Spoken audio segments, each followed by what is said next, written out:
filazana lehibe manasa antsika kristianina rehetra ao am'ty androandroany ity ho tonga isika ny alatsinainy maraina manomboka amin'ny eninora maraina ka hatramy fitora maraina zay tantiarahana ao amin'ny fiangonana refy androndrakely fa misy inony ao amin'io alatsinainy maraina io isy fampom-pivavahana spesial na fotoam-pivavahana zay anasanatsika zay nomeko anarana hoe herinandro makaka nomeko anarana hoe herinandro makaka ny finoko de zao satria namangy Andriamanitra hoe zay rehetra tia hita an'Andriamanitra miasa mandritry ny herinandro diavin'iny tia hita an'Andriamanitra maneho zavatra lehibe sy mahagaga ny fiainana mandritra iny ny herinandro diavin'iny de hoy aho hoe andao atsoko daholo ny olona rehetra ho avy isika ny alatsinainy amin'ny eninora ka hatramy fitoro ka hoy aho hoe tongava tompoko tongavy ianareo aza tany manomboka amin'ny eninora kanefa ihany ko amin'ny fitora tsy maintsy tapitra ny fotoana fiarana vavaka no ataontsika ao ka zay noko ary inono ihany ko de ho amarin'Andriamanitra herinandro magaga ka dia tongava tompoko ny toerana ao amin'ny fiangonana refy androndrakely manateranao eo namiko eo naminay amin'io alatsinain'io samy tain'Andriamanitra aotsika no fahovatanana ho famezantsika voninahitra an'Andriamanitra voalohandrindra sotra Jesosy afa tsara ianao efa eto ianao amin'izao fotoan'izao Jesosy miaraka aminay eto ianao efa teo ianao tamin'ny maraina fa mbola eto ianao amin'izao fotoan'izao ary amin'ity androany ity amin'izao fidirana fahatelo zao ary amin'ity andro fahatelo ity ihany koa dia zao hoe ianao anamarina ny tenao hoe hitondra fiainana be da be eo aminay ianao hiala avokoa reo fanafatesana rehetra ny ozina dia ho tapaka noho ny herin'ny anaranao fa izay kosa dia andray ilay fiainana be da be ao aminao ary ty fotoana androany maraina ity dia efa eo apelatananao anaovanao an'izay tianao atao sitraponao rerianany no tanteraka eto androany ary ny sitraponao reriany no tanteraka eo amin'ny fiainanay tsiraray avy zay manatrika eto mankasitraka anao zay Jesosy eo ampitsanganana no anofahofainay tanana ho anao ho fanehonay voninahitra ny anaranao mahery ho fanajanay anao le tompon'ny fiainana le tompon'ny fahefana rehetra zay mety misy eto amin'ity zao rehetra izao ty midera mame voninahitra mankasitraka anao zay Jesosy io amin'ny anaranao reriany ho anovanay any zavavaksany amen ndaotsika hiteha-tanana mafy an Jesosy alleluia manarak'izany dia ampifaliana lehibe no hiarabanay anao ianao zay ato an-trano fiangonana sy ianao zay manaraka amin'ny alalany fahita lavitra sy ny serasera rehetrarehetra eny ny fiadanany tompo ane dia tononona ho amintsika tsiraray avy tsy isakanafa raiso zany ataovy amenina mafy be dia raha mety aminao dia araba ihany koa na manao akaikinao dia tsofirano izy androany andray le fiainana be da be halleluia dia zao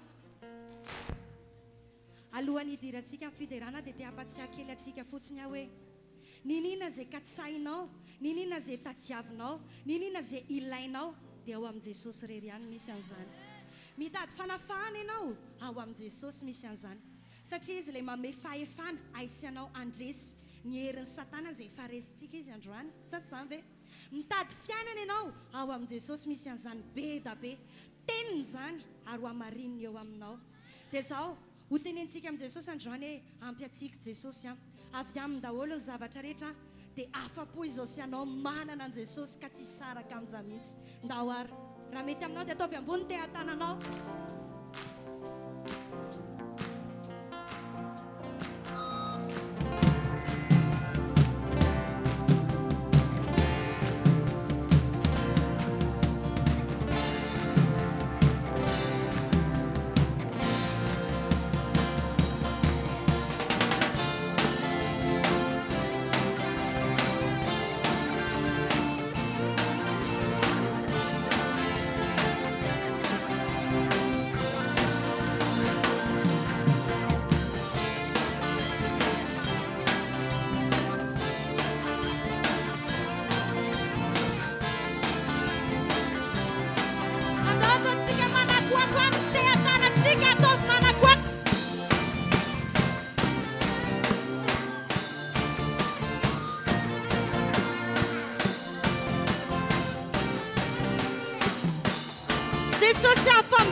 jesosy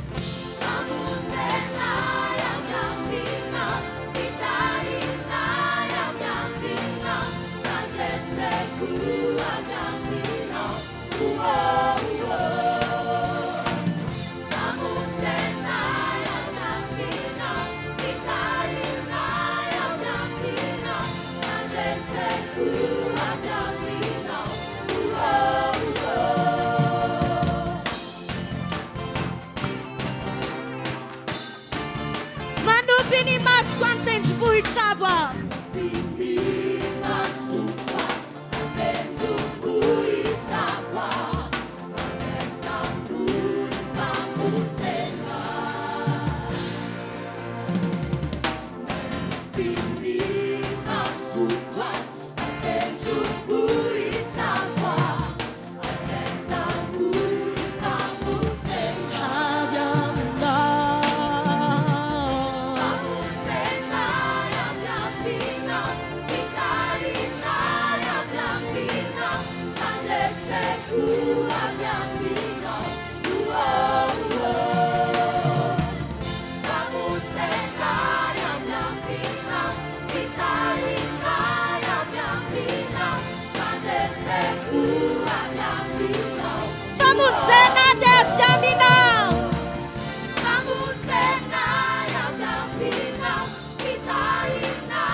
Jesosy famitsena dia avy aminao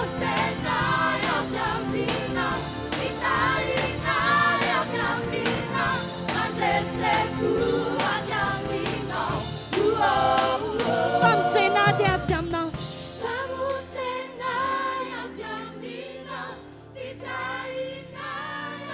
tsy misy afa-tsy avy aminao rery any Jesosy ianao no source no fototry ny soa rehetra eo amin'ny fiainanay Hallelujah.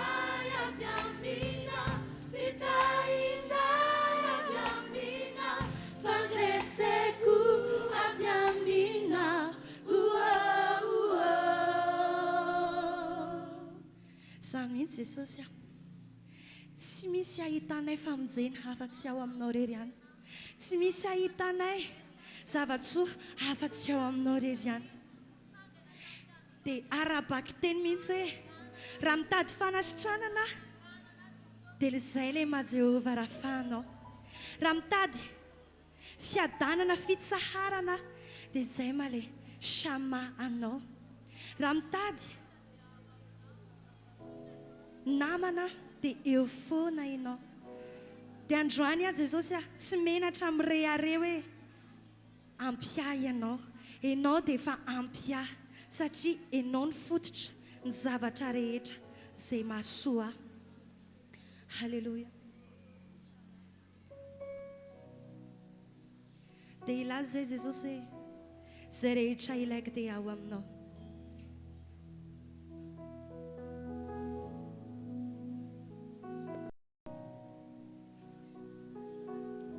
zay rehetra ilaiko dia ao aminao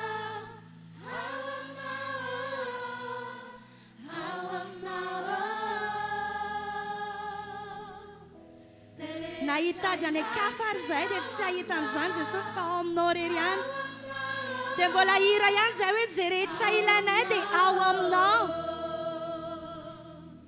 zay rehetra ilaiko dia ao aminao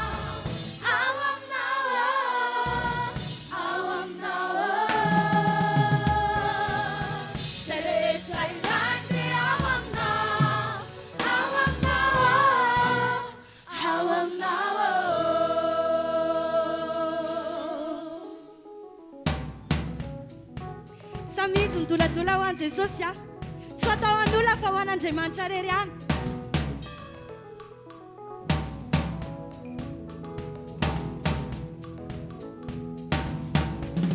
ianao ilay mamatsiahy isan'andro ianao mamatsiahy isan'andro Jehovah Jireh manasitrana ramaran rasetra maran Jehovah Rapha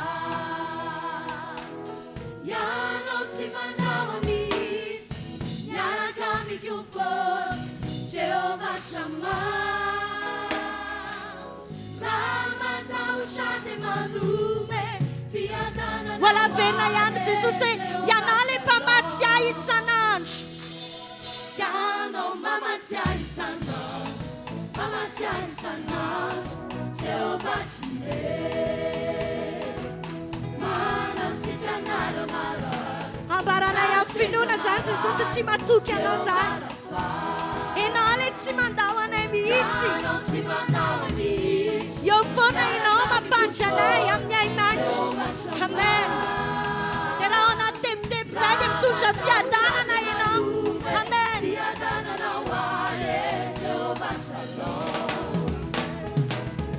rehetra ilaiko dia ao aminao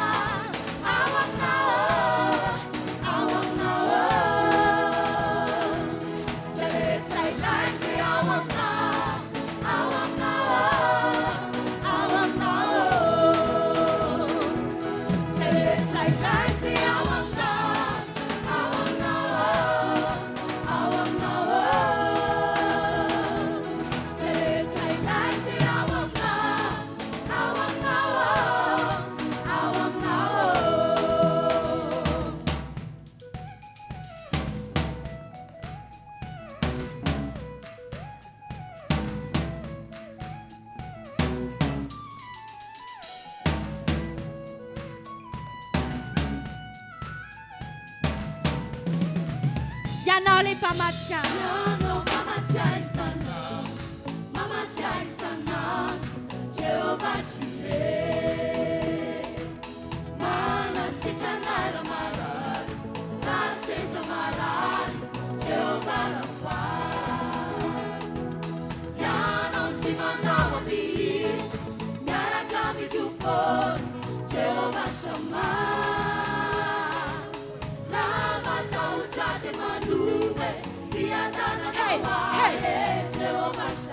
Zerecha ilai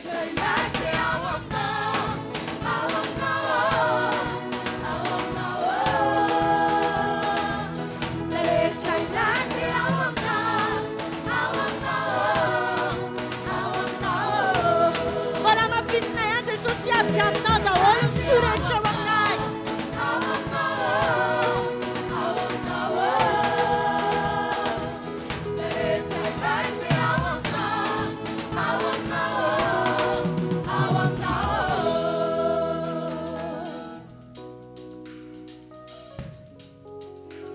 Zesosia, yano de ampiwai, Sami Zesosia pianei no. Zesosia, yano de ampiwai, Zesosia, yano de ampiwai, Zesosia, yano de ampiwai.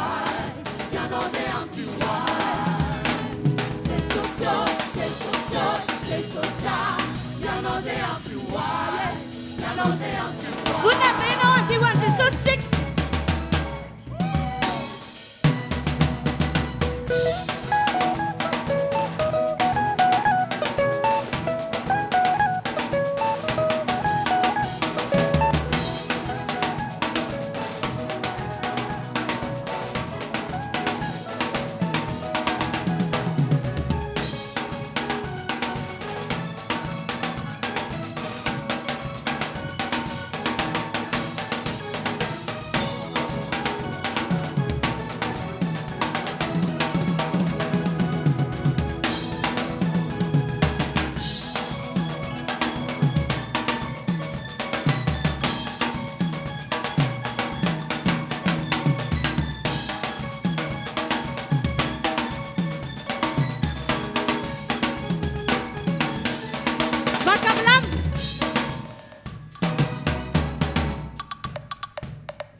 jesosy a efa azonay lay zavatra tsara indrindra dia enao zany noho zany jesosy a tsy saraka aminao zany ntsony zay raha tianay no azo le fiainana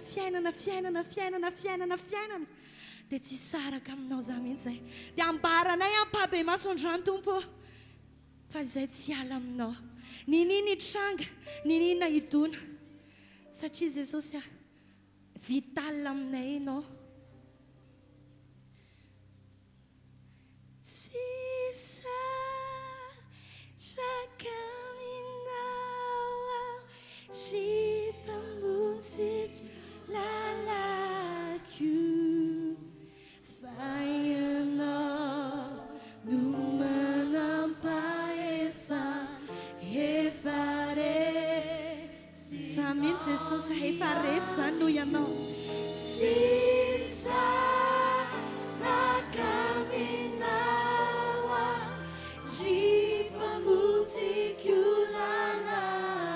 Detsatawa chain sunzai. Asi ataucha siana. Fau biasa Jesus dia viamno.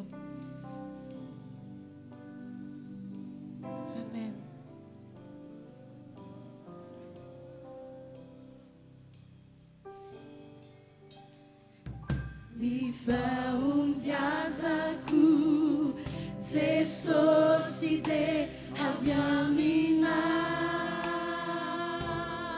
Samin Jesus.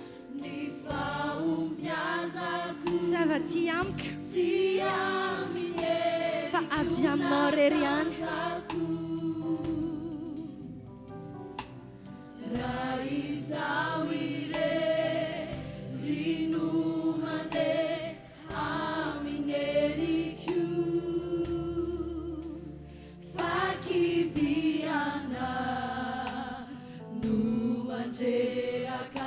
tsy saraka aminao a Jesosy no zany fa hifikitra aminao iraiky tapisaka aminao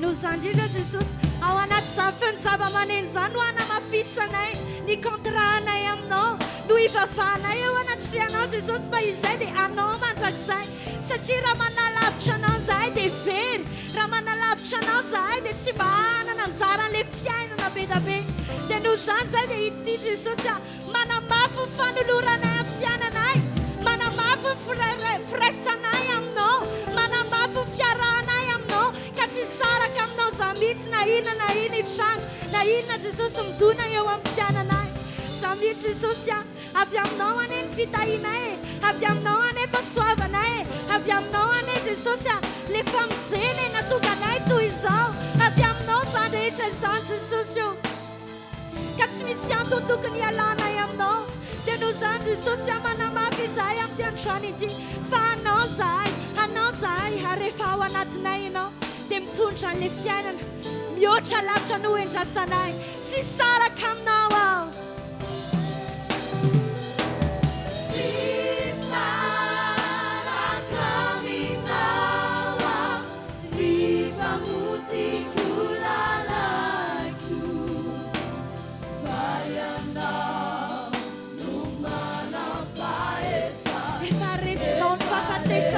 efa nandresany fahafatesany zany no zany niadinay mazava ho azy fifaresana dia tsy ala aminao zay Jesosy amen ripamontsiko lalako ka tsy atahotra tsy saraka aminao aho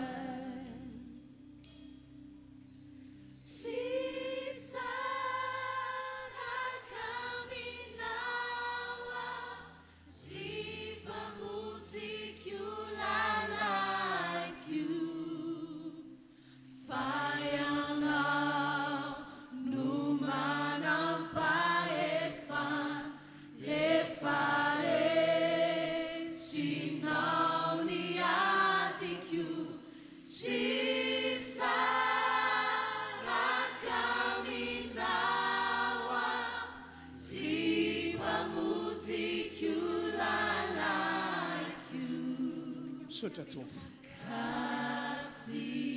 ao aminao no efa misy anay rehetra ao aminao no efa misy anay rehetra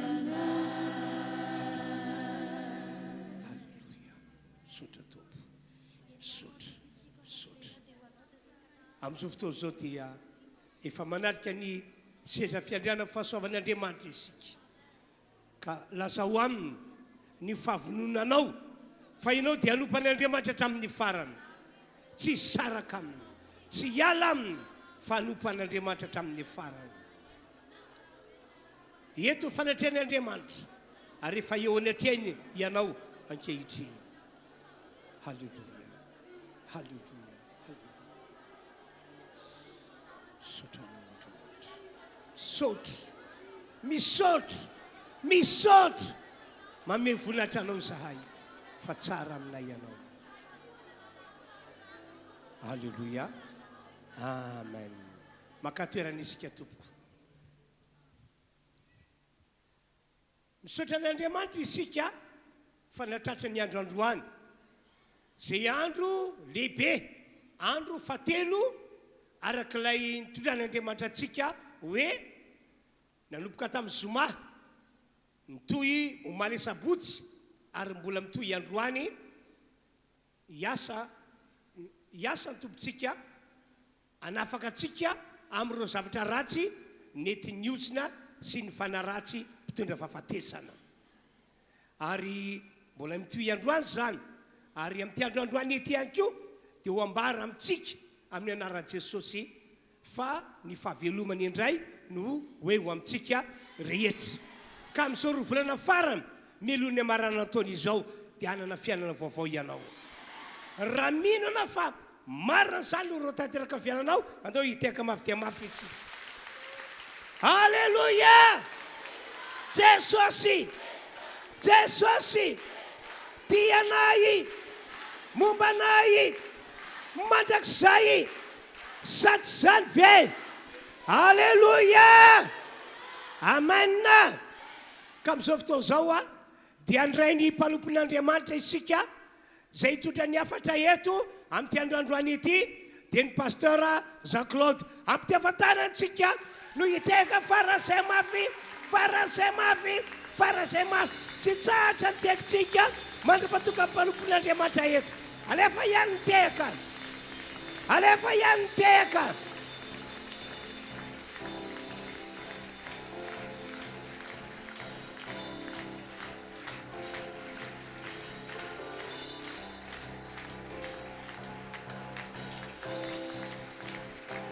iny izy iny avy any lavitra any izy no nalain'Andriamanitra avy any lavitra no nalain'Andriamanitra mandroso tsy zany nanteka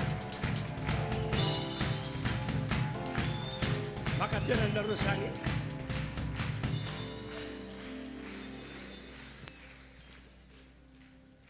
alleluia voninahitra dia eo atolotsika ao n'Andriamanitra irery ihany satria ny antom-pisina dia Andriamanitra ny loharaniny raha tsy teo Andriamanitra sy ny fanapahan-keviny dia tsy nisy ny zava-boary rehetra hoy Andriamanitra andehantsika amorona olona andehantsika amboatra zavatra rehetra dikan'izay ny antom-pisina dia avy amin'Andriamanitra misaotra an' Jesosy be mihitsy isika satria avy amin'izao fotoana izao ihany koa dia faharoa ara-baina manokana ny ray aman-drentsika ny pasteur Randriana Evravelona Adolphe Mivady ny arabany maman Daniel manokana ny tenako satria ataoko hoe anisan'ny loharano natozao anahy dia izy isako misy fanambarana na ohatr'izany azony dia ataony tonaka izy stylo dia makao an-trano ao foana nampianariny ny toriteny tia indray ny afatra anontaniany foana aiza anao no nitoriteny rapitso dia ampianariny ao foana tena mankasitraka tompoko a satria raha tsy teo izy dia tsy toy izao zahako tena nampianatra be dia be mihitsy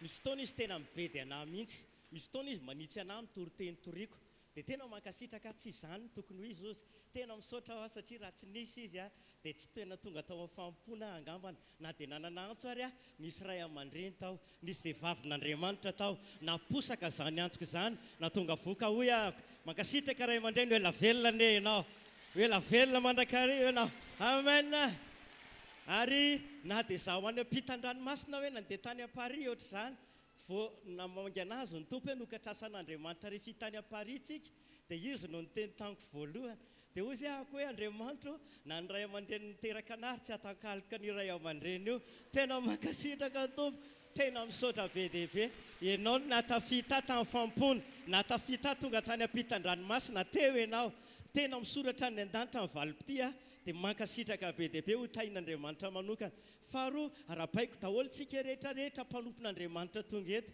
tena manana ny herin'Andriamanitra sy ny ositra ny fahasoavana eo amboninareo ianareo ary tena mankasitraka satria jireto amin'loanareo manaja ny ositra aminareo tompoka tena ho tain'ny tompo ianareo mbola homban'Andriamanitra mihoatra lavitra tsy adino koa ianareo fiangonana rehetrarehetra izay tonga eto amin'izao toerana izao arabaina ianareo satria fantatra tena ny Kristy isika rehetra tsy misy samihafa raha eo na ten'Andriamanitra raha mijery avy any an-danitra Andriamanitra dia izao mitovy ny fijeriny antsika rehetra satria kalitena raha anankiray no vidianana antsika azo fijaliana anankiray natao sakrifisy amin'ny antsika rehetrarehetra eo natrehan'ny ray tsika ireo dia mitovy zanaka vavy zanaka lahin'Andriamanitra daholo tsika rehetra alleluia amen ninona fijeriny manodidina anao ninona fijeriny olona anao ny olona afaka mijery anao no ny fahaizanao ny olona afaka mijery anao no ny hoe tsy haiko hoe fahalalanao na ny arenanao fa raha amin'Andriamanitra dia izao ianao sy za malala eo maso be voninahitra sadiana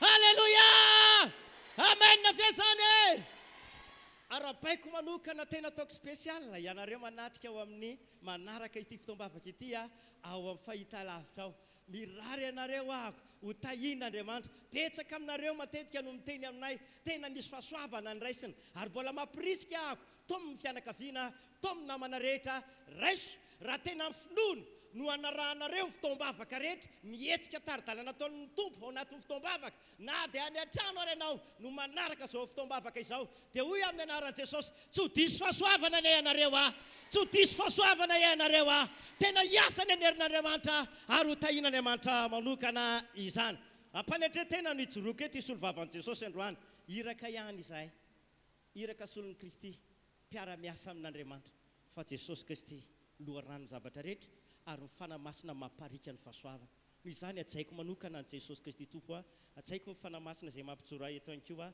matoky aho fa hiasa Andriamanitra sy ny heriny mba tsy andehanako amin'ny traikefana ny fahalalana amin'olombelona dia andao hivavaka hiateritra ny fanamasina raha mety aminao dia mivavaha ho anay mpanompon'Andriamanitra hitondra ny hafatra mba ilay tena vamitompo ny pasaina aminao mba tena ny fananao anko ny andray hitroka ny herin'ny teny ka ho tonga fahasoavana ao anao ty andro fahatelo ity raha eo misaotra anao amin'ny anaran'i Jesosy ahako ijoro eto amin'izao fotoan'izao no tendrenao sy natsoanao manokana mankasitraka Andriamanitra ary manaja anao ahako satria ianao no antom-pisiany izao fotoan'izao raiko ianao Jesosy Kristy ilay fiainana ianao ilay loharano izao rehetra izao ianao no antony zavatra rehetra ianao Jesosy no miazona androany Jesosy dia amototra ianao amototra indray ianao satria ianao no miazona ny zavatra rehetra dia mivavaka Jesosy amototra zavatra maro indray ianao amototra zavatra be dia be indray ianao andray fahasoavana izao fiangonana izao mankasitraka Jesosy Kristy tompo malalako hivavaka izay Jesosy ho an'ny teninao dia mitenena aminay rehetra ianao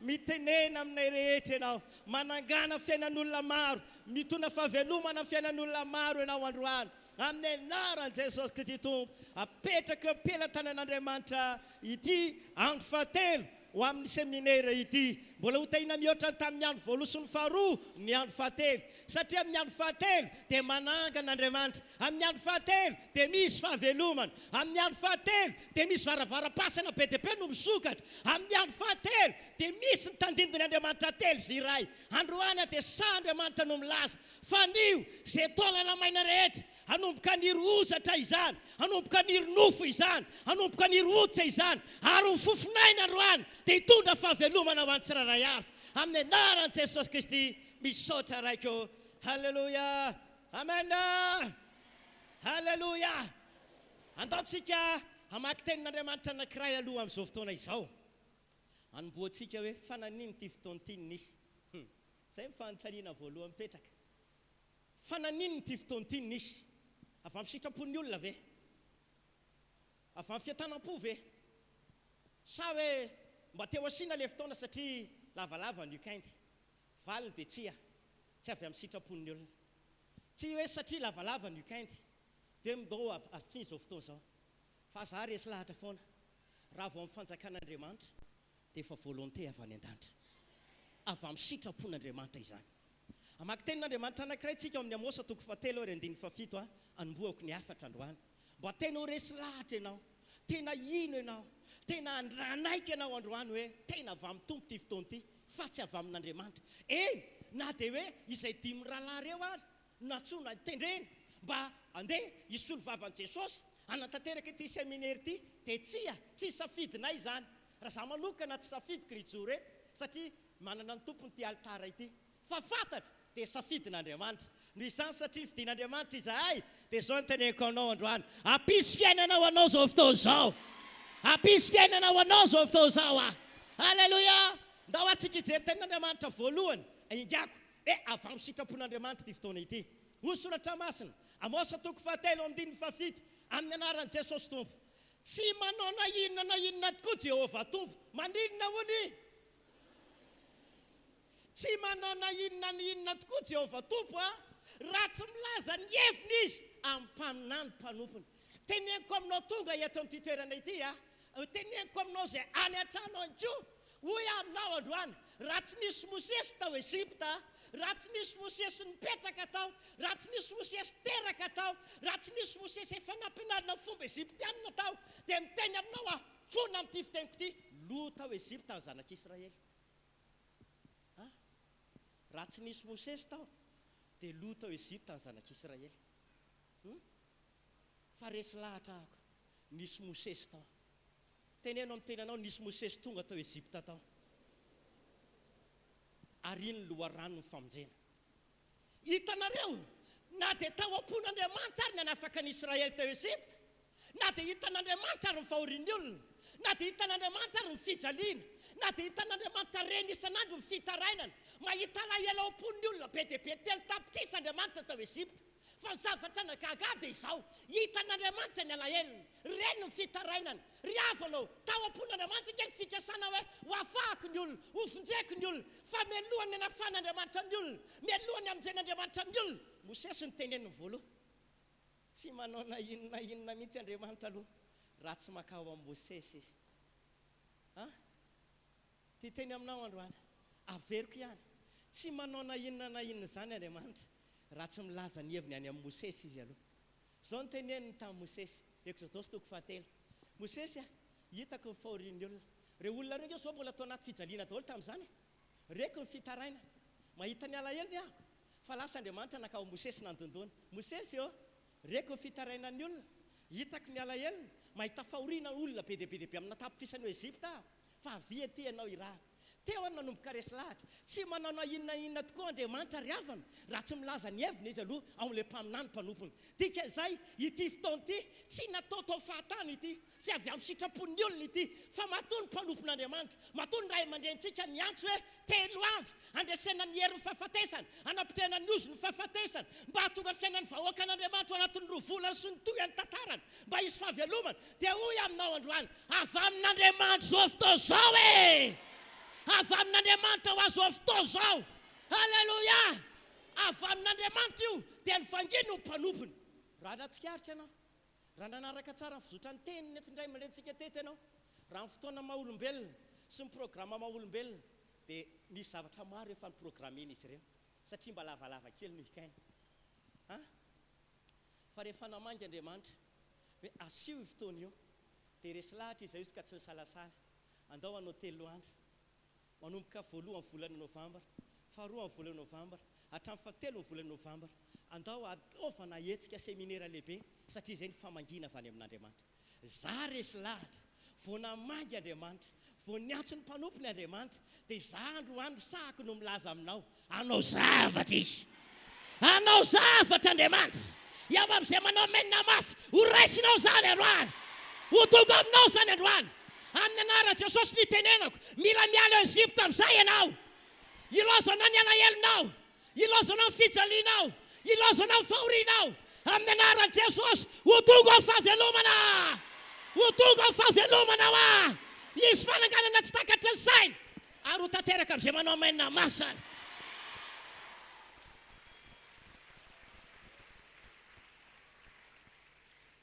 Tsy manao na inona Andriamanitra raha tsy makao amin'ilay mpaminany mpanompony izy aloha irahana. Ao ve zany? ity fotoana ity zany tsy avy amin'ny sitrapony ray aman-drentsika fa tena avy amin'Andriamanitra. Inona ary ny antony? Zay ny amaliko azy. Zay mifanontaniana faharoa. Avy amin'iza ilay fotoana? Zay mifanontaniana voalohany. Avy amin'ny sitrapon'Andriamanitra. Napitany tamin'ny mpaminany mpanompony na avy amin'ny napitany tamin'ny ray aman-dreny mba hananganana fiainan'ny olona be deaibe samy alomana fiainan'ny olona maro. Faharoa, inona ary ny antony na tonga ilay fotoana nisy 3 andro ilay izy, fa naninona tsy natao 5, naninona tsy natao 9, naninona tsy natao 2, mba hoe ataovy sabotsy sy alahady rangaha dia ny azomamba mipetrapetraka. Fa inona ny antony na tonga ilay izy natao 3? Misy somary telo be deaibe atao rano fa tsy maninona, fa azoko be mihitsy zavatra nampianarin'ny tompo ahy. Tena ny antony ity fotoana ity, ny antony zao 3 andro hoe anliana ireo karazana ozona mpitona fahafatesana sy androana ilay fanaratsy mpitona fahafatesana efa nandragetra fiainan'ny olona maro.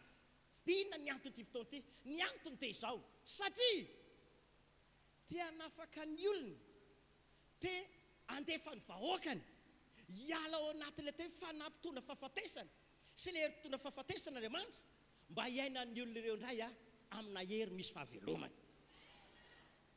Maro amin'ireo olona loatra manompo an'Andriamanitra mantsy ry havana no miaina sy voageja tanteraka ao anatina fanagejana sy famatorana fanaratsy mitondra fahafatesana eo amin'ny fiainana. Hijeritsika androana satria misy karazana fanahy roa miasa eto ambonin'ny tany, tsy afaka hipetraka ny elanelan'ireo ianao. Fa na ianao matanjaka amin'ilay anankiray na ianao matanjaka amin'ilay anankiray, andao hiazakazaka isika ary. Jehova toko voalohany ary manomboka amin'ny 9 fa enina andramin'ny 9:20 tsy maninona. Zay vao mba namaky lavalava n'ity baiboly ity zany angambany hoe toroteny fa somary tonga dia tantara fofofoana fa tantaraintsika daholo izy. Jehova toko voalohany, Jehova toko voalohany 9:9 ka hatramin'ny 9:20 ary. Hiazakazaka isika, misy fanahy roa miasa eto ambonin'ny tany. Joba ary ndao ary amin'ny anaran'i Jesosy. Ary tamin'iray andro no niavy ireo zanak'Andriamanitra izy hoe tena trian'i Jehovah, dia mba tonga teo koa Satana tafaharo taminy. Misy fanahy roa sady tonga teo. Ao ve zany? Tonga zanak'Andriamanitra ozy dia nisy fanahy hafa koa tonga teo Satana. Ary dia hoy Jehovah tamin'ny Satana, avy taiza ianao?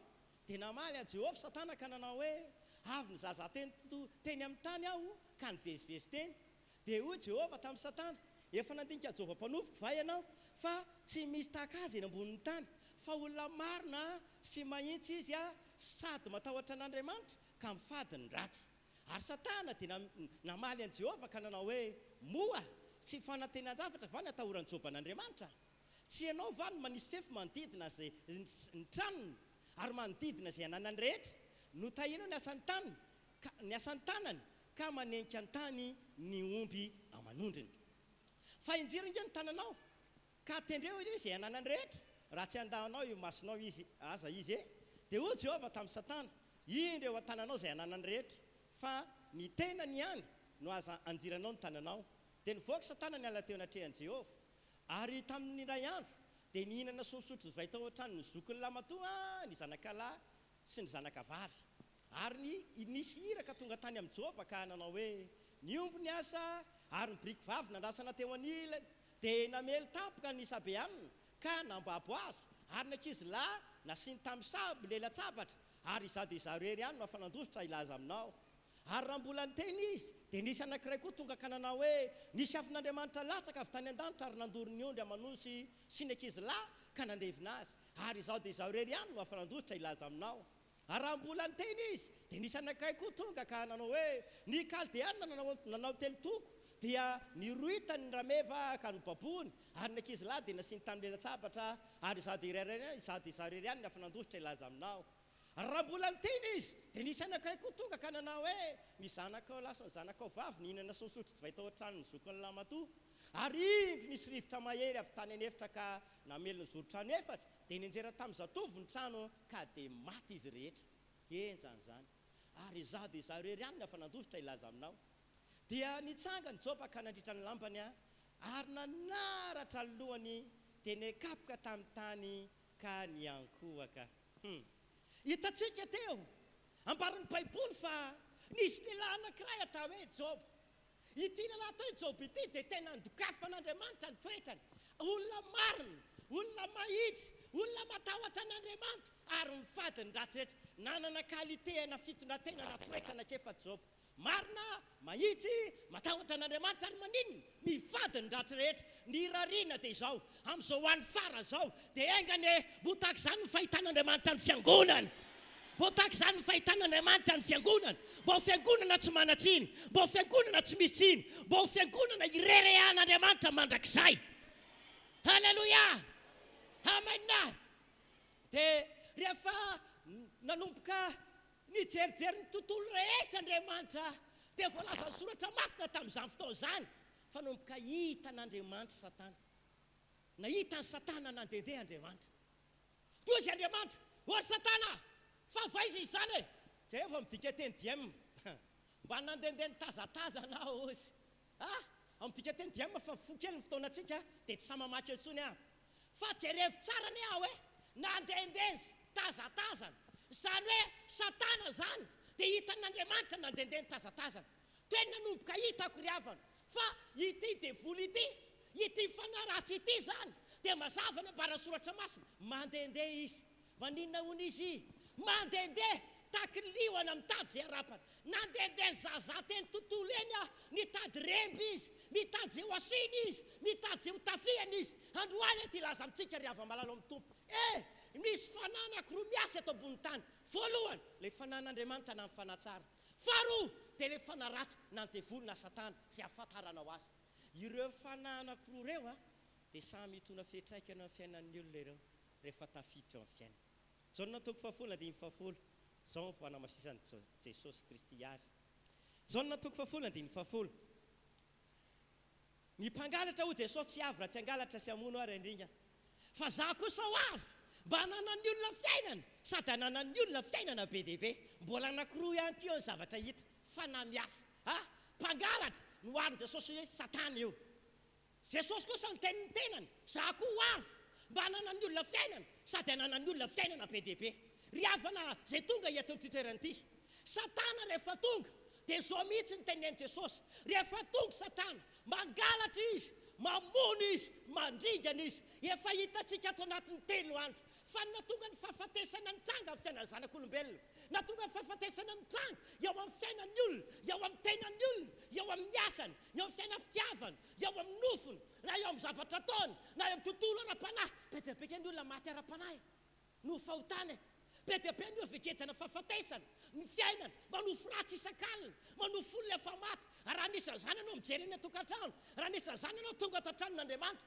mety manofo foana ianao efa mba mandohalika ihany ianao mivavaka efa mba tena mandrakitra ozy ianao hoe Jesosy rakofy amin'ny ranao voangy anao zao tamin'ny herinandro tao nisy olona nyteny tamiko pastera efa nondanako mihitsy ny baiboly amin'ny alina dia zao ny tenenka tena mpiondana ty olona ity mpiondana hainao le miondana fa tsy ny fiondanana anitakory no mitondra nininy fa fampiarana zay tao anatiny ato ao ve zany fa na mbola ho ampitombonao raha ny baiboly ondanana amin'izay avoavo tsy mitondra na inona ino io raha tsy ahoana le toritenin'ny mpanompon'andriamanitra ty raha fa tsy akatoavinao dia tahaka ny lamba patiny ray mamono anao ao ve zany tafita ny afatra ainao dia rehefa misy karazan'olona be dia be ohatra zany mihitsy ny fiaina mivavaka ihany izy alohan'ny atory miondana baiboly izy alohan'ny atory tena mba sasany ary zao mihitsy tanena sasany zay ry pastera fa feno ny fatiboly mihitsy ao an-trano torana ny fatiboly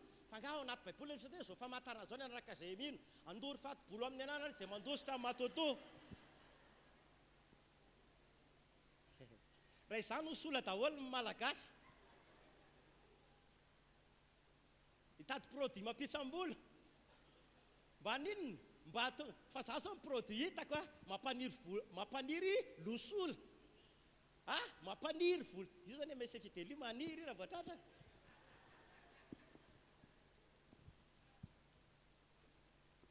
tsy vatra produit akory ainao be dia be ny olona na dia efa mba mivavaka efa mbanao zay azo atao rehetra isan-kalina manofo makeny amin'ny fasana manofo mahita olona maty manofo miresaka amin'ny maty manofo misakafo miaraka amin'ny maty manofo mifampitatana miaraka amin'ny maty fa maninona satria mandehandeha le fanampahafatesana tonga le fanampitona fahafatesana ary ny fanampitona fahafatesana dia mampahory mampijaly manaketsa fiainan'ny olona maro. Io tsy maha-olona manam-pahaizana io tsy maha-olona manam-bola io tsy maha-olona hoe mpivavaka io, fa raha mbola hoe fanampitona fahafatesana hitondra fiatraikana amin'ny fiainan'ny olona.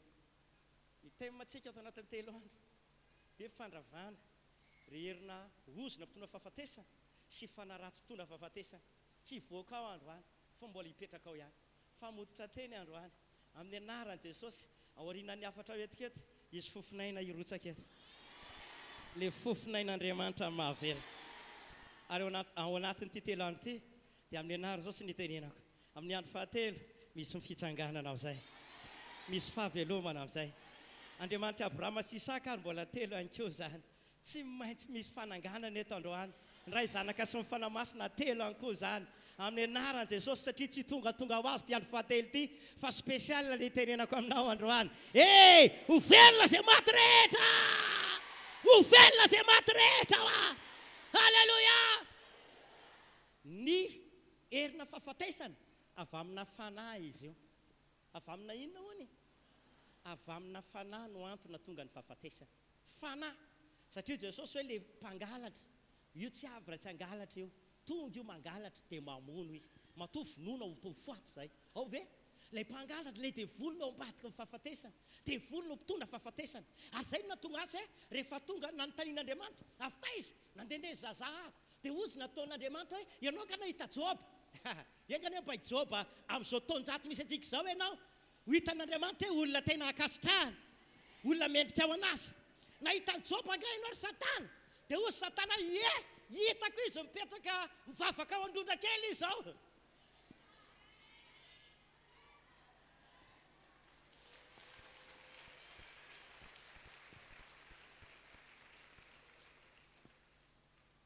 Nahita azy ianao dia ozy natao Satana hitako izy. Nahita azy mihitsy fa sinao fefy manodidina azy. Misy fefy manodidina izay ananany. Faky malheur anteny. Dia hoy aho io ilay tsy ambara-telo ninona hono fandraisana fanasany tompo. Misy fefy manodidina. Alleluia. Jereo ny Exodus 20. Nisy raty amin'ny tolàna nohanina ny ondry. Dia izay natonga naninona ny mpandringana tsy nahita hirika tany amin'ny varavaran'ny Israely. Amin'ny anaran'i Jesosy Kristy, ny tsy ambara-telo fandraisana fanasany tompo, misy protection foana ianao. Misy protection foana ianao. Hiala maina ampandringana! Hiala maina ampandringana hoa! Zay tsy misy raha dia misy fandringanana mitsofoka ao varavarana. Zay tsisy raha dia tonga ny mpandringana dia mamono ao. Fa amin'ny anaran'i Jesosy, satria ianao nandray fanasany tompo, satria nanina ny fanasany tompo, dia hitakataka ny Joba koa. Satana amin'izao fotoana izao hoe asian'Andriamanitra fefy manodidina izay ananana. Halleluja! Amen. Hoy amintsika androany, gaga Satana, asianao fefy manodidina ny Andriamanitra. Izany mahatonga an'io manompo anao. Misy fefy manodidina ny fananany, misy fefy manodidina ny zanany, misy fefy manodidina ny vadiny, misy fefy manodidina ny tenany. Dia tsisy ninina azo atao amin'ny Joba. Hoy sy Andriamanitra, zao ary mba hisory kely le fefy dia ataovy ny izay tianao atao. Fa ny ainy tsy hanananao fahefana fa protezeko, arovako ny ainy. Hitanao, Satana tsy afaka manao ninina eo amin'izay toerana arovan'Andriamanitra. Satana tsy afaka manao ninina eo amin'izay eo an-tanan'Andriamanitra. Amin'izao andro farany izao, ry mpanaraka fandarana eny amin'ny televiziona, ianareo zanak'Andriamanitra atao amin'ity fiangonana ity, miantso antsika rehetrarehetra. Amin'izao fotoana itenenako izao, aoka azonao antoka fa mitoetra tsara amin'ny tompo ianao. Tsy manao fombafomba mpivavahantsika, tsy manao fahazarana itsika, fa andao tsika manomboka androany anana antoka fa mitoetra tsara amin'ny Jesosy. Amen. Mila mitoetra tsara amin'ny tompo amin'izao andro farany izao. Tsy fotoana fanaovana vazivazy fivavahana izao. Tsy fotoana fanaovana vazivazy fampony izao. Tsy fotoana fandehanana amin'ny fombafomba na fahazarana izao. Fa fotoana ananao antoka mitoetra tsara ao amin'ny tompo ary tsy azo ny fahavala atao ninina intsony manomboka androany. Amen. Ve zany e? Afiry amin'ny aly ato.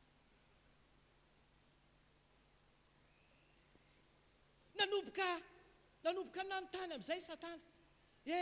Andriamanitra, anao ny ataoko avy e? Toy izay Andriamanitra ataovy izay tianao atao ary. Ataovy izay tianao atao Joba. Ataovy. Inona tokoa? Nampiasainy ny traikefany. Mpangalatra tsy avy tsy aninona.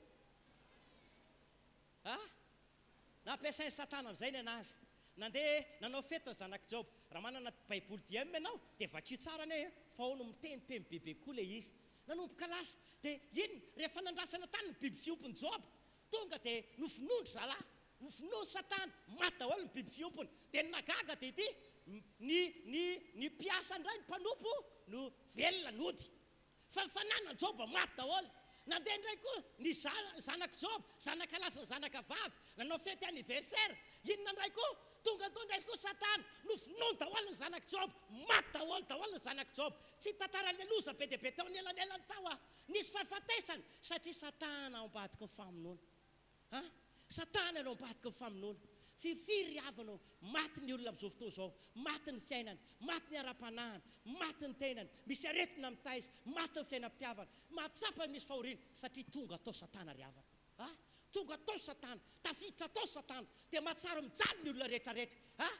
zany ny zavatra misy fa mampahery dia izao na dia tonga ary satana nanao ny asany mety efa mahatsara tena mijaly ianao amin'izao fotoa izao efa maninona ny fiainako tena ohatry ny potika rava ainao rehefa rava ny fiainana anankiray na mianjera zavatra anankiray dia tsy maintsy maninona miparitaka averiko rehefa rava ny zavatra anankiray na rehefa mianjera ny zavatra anankiray dia miparitaka izy zay dia ohatr'izany koa olona io rehefa mandalo fahafatesana ny olona dia maninona ny tolam-balina miparitaka ny tolam-balina miparitaka satria tonga atao rehefa fahafatesana zany iny mahatonga fiainany olona be dia be miparitaka rava tsy mandeha amin'ny laoniny rehefa nijery dictionnaire ahako dia zavatra teny hitako tao dia hoe dictionnaire baiboly ny jerevako dia hoe midikany hoe maty rava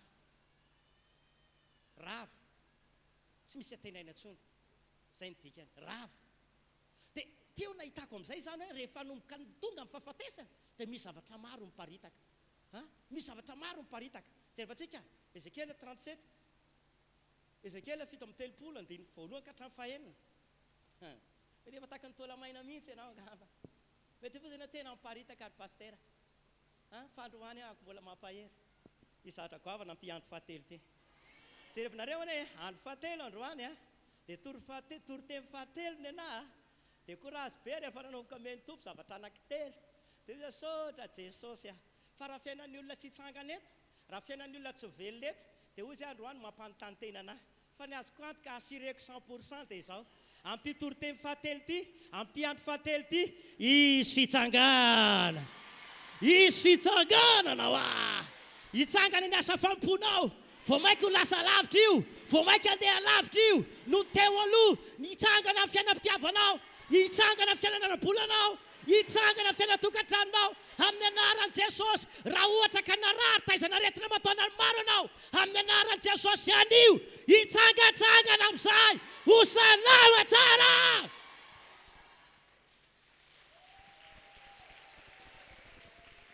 vakinary Ezekiel 7:30 nanomboka andiny voalohany ka hatramin'ny fahaenina tao amiko ny tanan'i Jehovah ary ny fanahy ary ny fanahy nitondran'i Jehovah nivoaka dia napetrany teo amin'ny lohasaha feno taolana lohasaha inona maty le miparitaka le niteneniko teo hainao lohasaha feno taolana maina ary nitondrana andendeha teny amin'ireo izy ary indreo betsaka dia betsaka teny amin'ny lohasaha ireo ary indreo maina dia maina ireo ary o Jehovah tamiko ry zanak'olona moa mety mbola ho velona ihany ve reto taolany reto ary izy zaho Jehovah tompo enao no mahalala dia hoy indray izy tamiko maminany amin'ireo taolany reto ka ataovy amin'ny hoe ry taola maina meno ny tenin'i Jehovah izao no lazain'i Jehovah tompo amin'ireo taolana ireto indro asiko fofinaina ianareo ka ho velona ary asiko ozatra ianareo ka ampaniriko nofo ary ho saronako hoditra ianareo ary asiko fofinaina ianareo ka ho velona ka dia fantatrareo fa izaho no Jehovah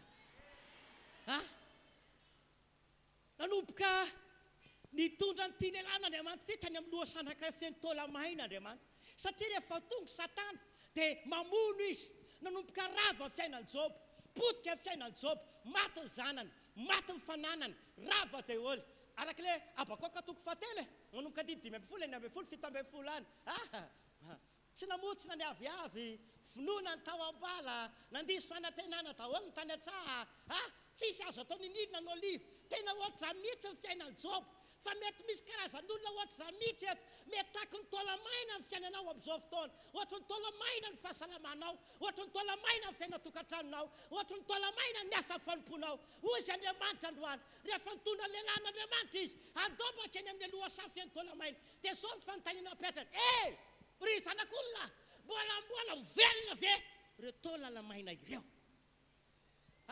mbola afaka mivelona ve ireo tolanamaina ireo akina andiny voalohany Job azafady Ezekiel 37 avetrika vakina kely tao amiko ny tanan'i Jehova sy ny fanahy ary ny fanahy nitondran'i Jehova nivoaka dia napetrany tao amin'ny loha safen'ny taolanao ary nitondra teo nandehandeha teny amin'ireo izy ary ireo betraka dia betraka teny amin'ny lohasa ary indreo maina dia maina ireo ary io Jehova tamiko ry zanak'olona mbola mety ho velona ihany ve reto tolany reto mety tsika senao zao io amin'izao fotoana ry zanak'olona moa mety mbola ho velona ve reto tolany reto zany hoe fahitan'Andriamanitra zany misy tolana maina be dia be eny tolana maina efa miparitadritaka tolana maina tsy haiko hoe ny karandohany efa mipitika ry alavitra ry ny tolan-drandro efa mety mipitika alavitra ry ny latongony avy mety efa tsy haiko tsony ny tolany pitika tany Ambotsotany sasany tany Akadibahoaka sasany tany Anosizato sasany tany Tanjobato mety efa nipitipitika ny zarazara ireo na metrika fanontaniana Andriamanitra moa mety mbola ho velona reto mbola velona ve reo mbola azo velomina ve reo dia ozina ataon'ilay zanak'olona Andriamanitra ianao ny manala raha tokony mbola ho velona ireo izy nandiny faefatra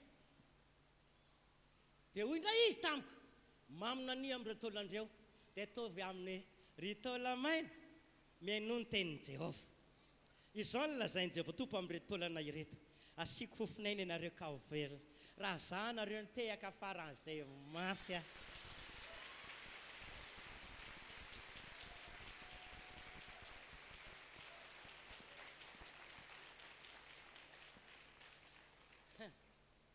za rehefa nomeny tompo an'ireo teny reto tena faly satria izy Andriamanitra hoe tenena ianareo olombelona mety miteny hoe tsisy azo tenana intsony efa rava nge le tokantrano hoe efa misy fahafatesana ny eo amin'ny tenany misy kansera ao efa tratrany grokerany izy ny fianakaviany efa maty ny aretiny daholo ny anankidimy anankenina mety ao aminao zao satria matetika amin'ny volana Oktobra Novambra Desambra misy karazan'olona be dia be mandalo tafiany eny ny fahafatesana marary mafy eto no foaty hoy mety efa ozy ny dokotera tsy atenaina tsony io mila mpanafody mandram-pahafaty io mety kely ny sansa asitranany io mety kely ny sansa avelomany io fandroany any teny aminao ny tolana maina ary mbola tenenin'Andriamanitra androany hoe tenena amin'ireo tolana maina ireo tsy maintsy velondreo androany tsy maintsy velondreo androany amin'ny anaran'i Jesosy velona androany velona androany velona androany halleluja amen tenena amin'ilay tolana maina fa zao lazain'i Jehova velona reo androany maninona moa ilay tolana maina tena no akaikinao tsy maintsy velona io androany androany ny fahavelomana tonga eto hoe amen satana ny eritreritra hamono satana ny eritreritra andrava satana ny eritreritra vitany aminao fa ozy Andriamanitra tenenao amin'ilay olona nitafia satana hatramin'izay satana mety navitany ataony fa amin'ity troisième jour ity amin'ny anaran'i Jesosy Kristy tompo misy fahavelomana misy fahavelomana misy fahavelomana halleluja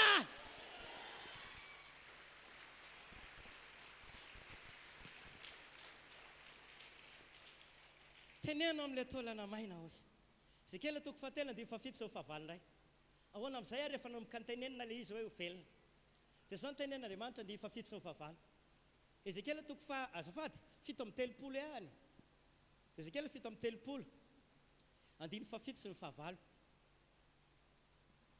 dia naminany aho arak'izay efa nanodiny ary no efa naminany ahako dia injany nisy feo ary indreo nihetsiketsika sady mifanatonatona ny taolana samy nanatona ny taolany namany avy ary hitako fa indro naniry ozatra ny voalohany dia naniry nofo dia aveo ny saronanody nefa ohatra mbola nanina ihany ozy dia tsy mbola nisy fofinaina ihany tao aminy zavatra telo amin'izay rehefa nomboka naminanina ilay taolana dia zavatra nitenenina hoe misy fahavelomana amin'ny taolamaina io tsy maintsy velona eo androany dia ilay niteneniko teo efa miparitaka rehefa maty ao samy nanitsaiky tsony hoe taizany taolan-dohany sasany taizany taolan-drantsony taizany taolan-tanany taizany taolan-tratrany niparitaka paritaka ny taolamaina tao anatin'ilay loha sa mihitsy niparitaka tsy haintsony iatsony hoe ty taolan-drandro ray ihany dia ty ny karandohan-dray ihany tsisy nafantatra tsony ene fa zavatra nagaga ny andiny fafito rehefa nanomboka ny favahala azafady nanomboka indro izy nanomboka andiny fafito ny fanatinatina daholo ny taolana samy nanatina ny namany hoe zahako ry karandoha zahako le tambany anao eo mitratra dia ozy koa le anankiray za ny taolan-tananao dia za ny taolan-tongotrao tsisy adiso ady resy ireo tsisy ny diso hoe oay ohatrany tsy mitsofoka izany ohatrany tsy miditra izany ohatrany taolan-drano ditsy ady resy ty ohatrany pointira 42 izany efa tokony 39 tsisy diso ady resy le taolana fa samy fanatinatina ny namany avy satria andro fahatelo androany satria ity ny andro fahatelo dia miteny aminao azy zay maty hatramin'izay anomboka anatona amin'izay anomboka anatona amin'izay oa halleluia amen amen tonga fotoana ankehitriny le Andriamanitra ny lanitra mpandray fanapahan-kevitra tsara dia ilaza ny fomba ofisialy fa anio dia isy fahavelomana anomboka ifanatina le taolana maina hatramin'izay nanomboka nanatina ny namany hafa sa efa mahita zao fotoa zao manatina le zavatra manatina le teneno ny tenanao tonga le zavatra hoa manao famenina mafy ianao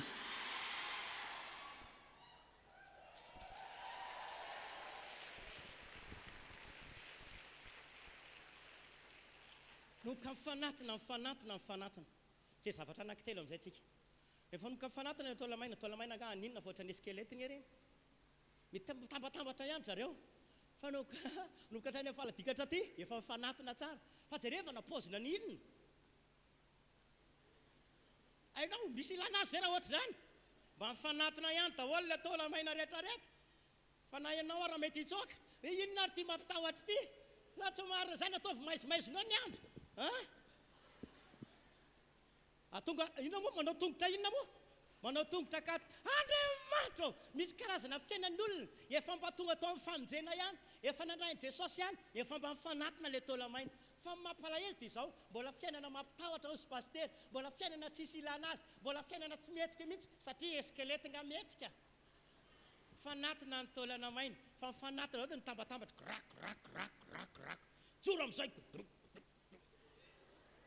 nietsika sa tsy nietsika mbola tsy nietsika ao zay fa hito amin'izay ary le izy andiny ny fahavalo ary hitako fa indro nomboka nanirozatra zay ny voalohany nomboka nanirina hony nanirozatra amin'izay teo amin'ilay taolamaina alay saratsaina tsara fa za rehefa nefa meny tompony afatra ireo dia azoko be le izy nomboka ozatra amin'ny voaloha teo amin'ilay taolana maina rehetrarehetra nanirozatra aloha le izy rehefa avy nanirozatra dia nomboka naniry amin'izay ny nofo amen nomboka naniry ny nofo rehefa avy naniry ny nofo dia saronana inona amin'izay saronana hoditra amin'izay anankitelo le izy amin'ity andro fahatelo tiako misy fiainan'olona be dia be anomboka maniry eto le nenjera hatramin'izay le tsy namokatra hatramin'izay le levona hatramin'izay le maty hatramin'izay tsofoko rano amina tahiko ianao misy fahavelomana maniry io amin'ny anaran'i Jesosy ireo taova rehetrarehetra marary misy olona eto amin'ny anaran'i Jesosy zao zavatra misy efa potika ny vavonao efa tena maratra ny vavonao misy fotoana ianao mikakara misy fotoana ianao mandora fa zao ny tenen'ny tompo androany maniry vavony vaovao maniry io androany maniry io ary salama tsara ianao amin'ny anaran'i Jesosy ty hafa zay tandrifa zany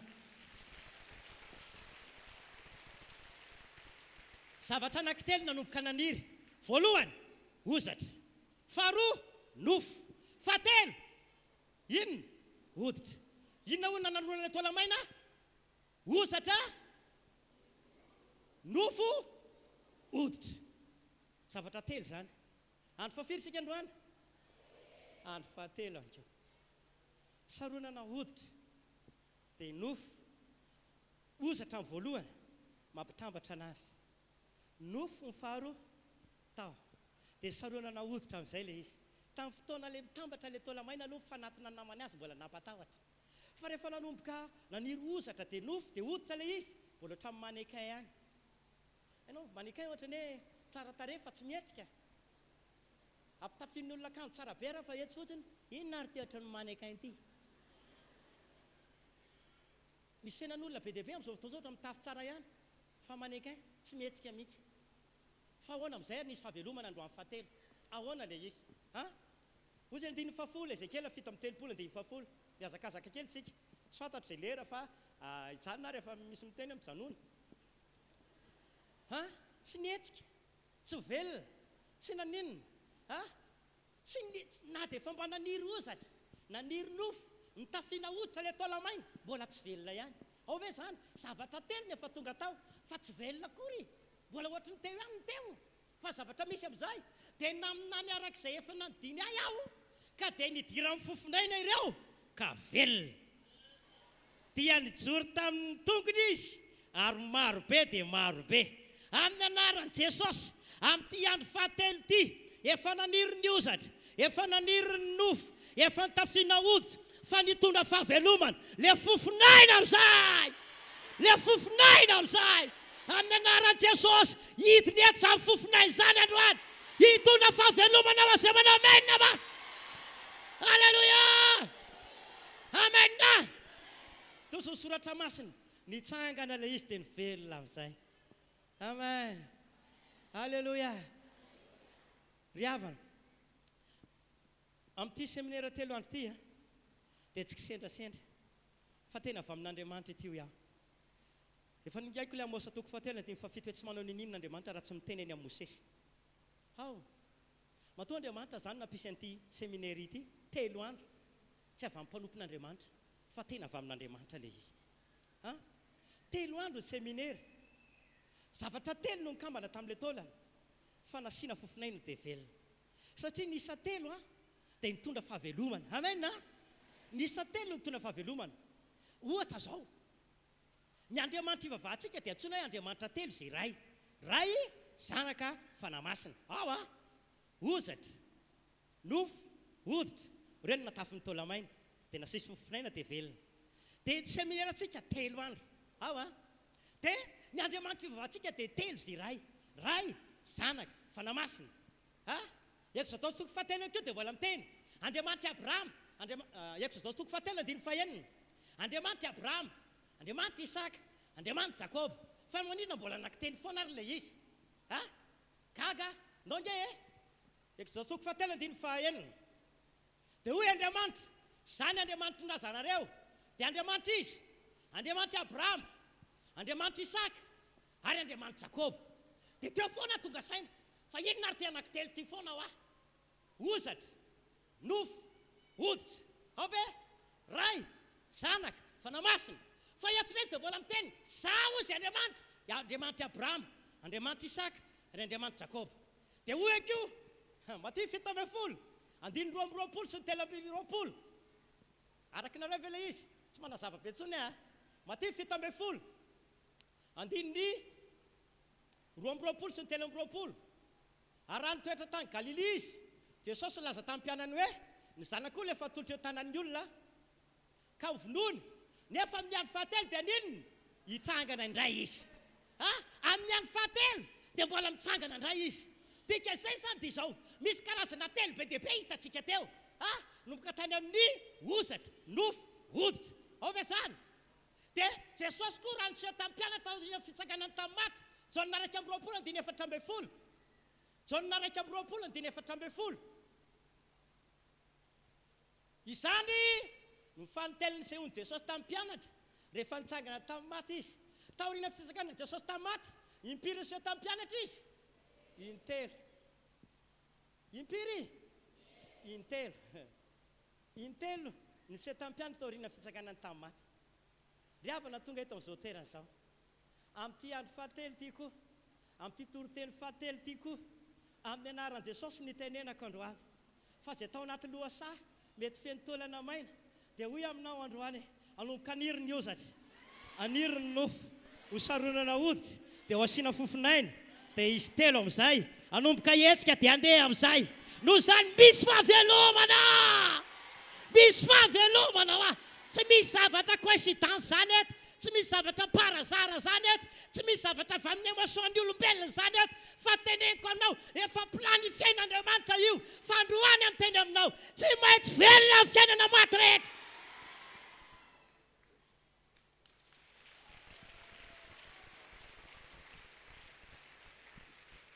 Amen. Yazakazaka firy sisan'ny fotoanako na tonga le taolana maina afaka nitsangana nisy ozatra nofo hoditra amin'izay dia hozy ny soratra masina hoe inona ary ny fanalahida le fahavelomana na tonga nisy fahavelomana dia nasiana fofinaina izany hoe raha tsy tao ny fofinaina dia naninona tsy velona le izy ao ve zany averiko ihany raha tsy tao le fofinaina dia tsy nisy ny fahavelomana. Andriamanitra rehefa namorona ny olona Genesis 2:2-7 aingana yazakazaka tsika no fofinaina ny fanalahidi ny fahavelomana amin'ity andro fahatelo to tsy laza be trony amin'ny fahafatesana sy ny ataky ny fanampitona fahafatesana naozina firesaka fahavelomana andro any satria andro fahatelo ao andro fitsanganana ny sehoan'i Jesosy ny telo ny mpianatra ny fitsanganana tamin'ny maty fa zao ny zavatra teneniko anareo nitondra fahavelomana ny fanalahidi ny fahavelomana dia iray ihany io ary vovotany namorony Jehovah-Andriamanitra ny olona ary no fofony fofinaina mahavelona mivavorona dia tonga olona velona ao ve inona zany na tonga le fahavelomana fofinaina Andriamanitra io na tonga le taolamaina nasiana ozatra nasiana nofo dia nasiana hoditra dia nasiana fofinaina dia velona le izy dia io fofinaina io teneniko anao vovotany nalaina rehefa nalaina vovotany namboarina tanga tsy haiko nareo fa za so taloha efa mbananao mbola tsy hoe tonga dia pastera Claude ngeza be hoe fa za akizy za ty manao kilalao fotaka ny kilalao mbola tany zany hoe tsisy kilalao be dia be ohatr'izao ny akizy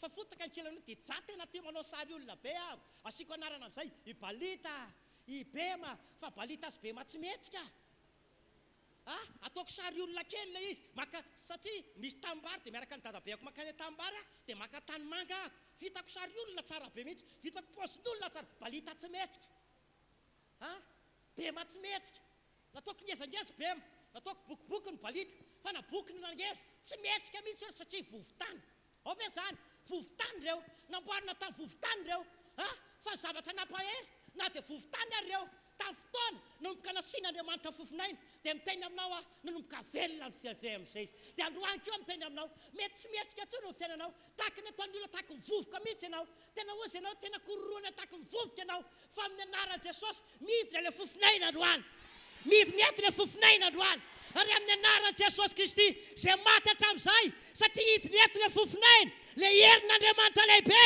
ho velona izay manao amenina mafy.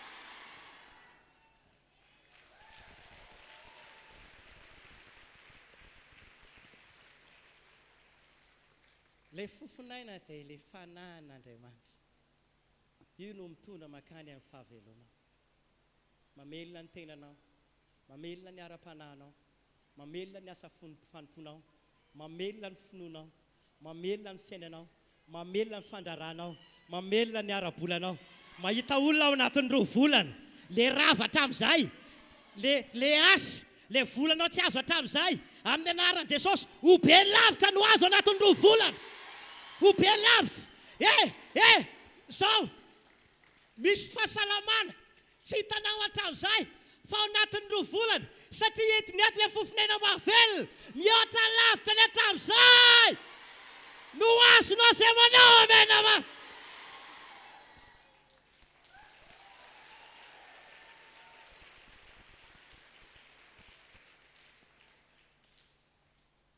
Inona monina tonga lay vovotany lasa velona no fofon'Andriamanitra fofinaina mahavelona inona tonga le taolamaina nietsika eo inona tonga ny taolamaina velona eo nasiana fofinaina tao any tsika esenao amin'izao fotoana izao mety ao anaty lohasafa ny taolamaina ny fiainanao ny poaketranao ny asanao ny fahasalamanao fa zany nanantoka be rehefa nampianarin'ny tompo an'ity teny ity dia tonga dia niondrika dia zao ny teneniko Jesosy a misaotranao amin'ilay ataonao ny amin'ilay vitanao amin'ity seminaire 3 andro ity dia hoy Jesosy hoe teneno fa na dia tahaka ny tao anaty lohasany feno taolana tahaka ny taolana maina ary ny asa ny ara-bolana dia teneno hoe velona ireo androany velona ireo androany nanao ny ataony tao fiainan Job Satana famaranako an'ity afatra ity rehefa veo dia miteny aminao ikoizana ianao androany ikoizana amin'ny fiainantsika isenao androany mbola tsy nisy toy izany tao amin'ny fiainanao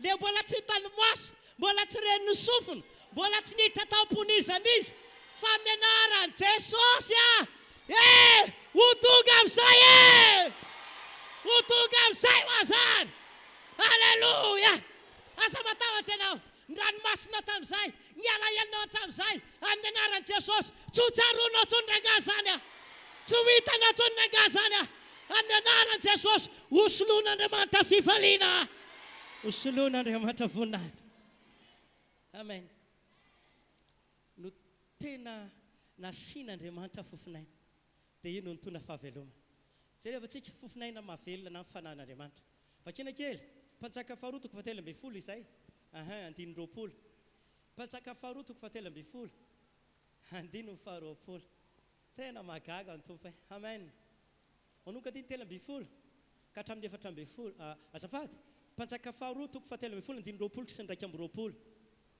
ary dia maty Elisy ka nalevina naninona moa ny Elisy anontany-kely izaka Elisy Elisy le mpanompon'ny Eli Elisy le nahazo anjaran-droa tamin'ny fanahy tao amin'ny Eli ao ve zany Elisy le nahazo ny anjaran-droa tao amin'ny fanahin'ny Eli Elisy namelona le zanak'ilay vehivavy efa maty ao ve zany lay fanahy tao amin'ny Elisy namelona ny zanak'ilay vehivavy efa maty dia revanareo amin'izay maty le Elisy ozy ny olona angamba hoe maty Elisy iza tsony rangany amelona an'izay maty iza tsony rangany anangana an'izay maty rehefa maty Elisy dia nalevina ary mpitoady Moabita ozy nananika ny tany nananika ny tany tamin'ny fijerenany taona ary nisy nandevina olona ka indro nahita ireo mpitoady izy ka natsipony tao am-pasany Elisa le faty natao inona le faty natsipy tao amin'ny fasany Elisa le faty ary raha vao nitehaka tamin'ny taona Elisa amin'ny fatindra lehilahy dia velona izy ka nijoro tamin'ny tongony ray dray raga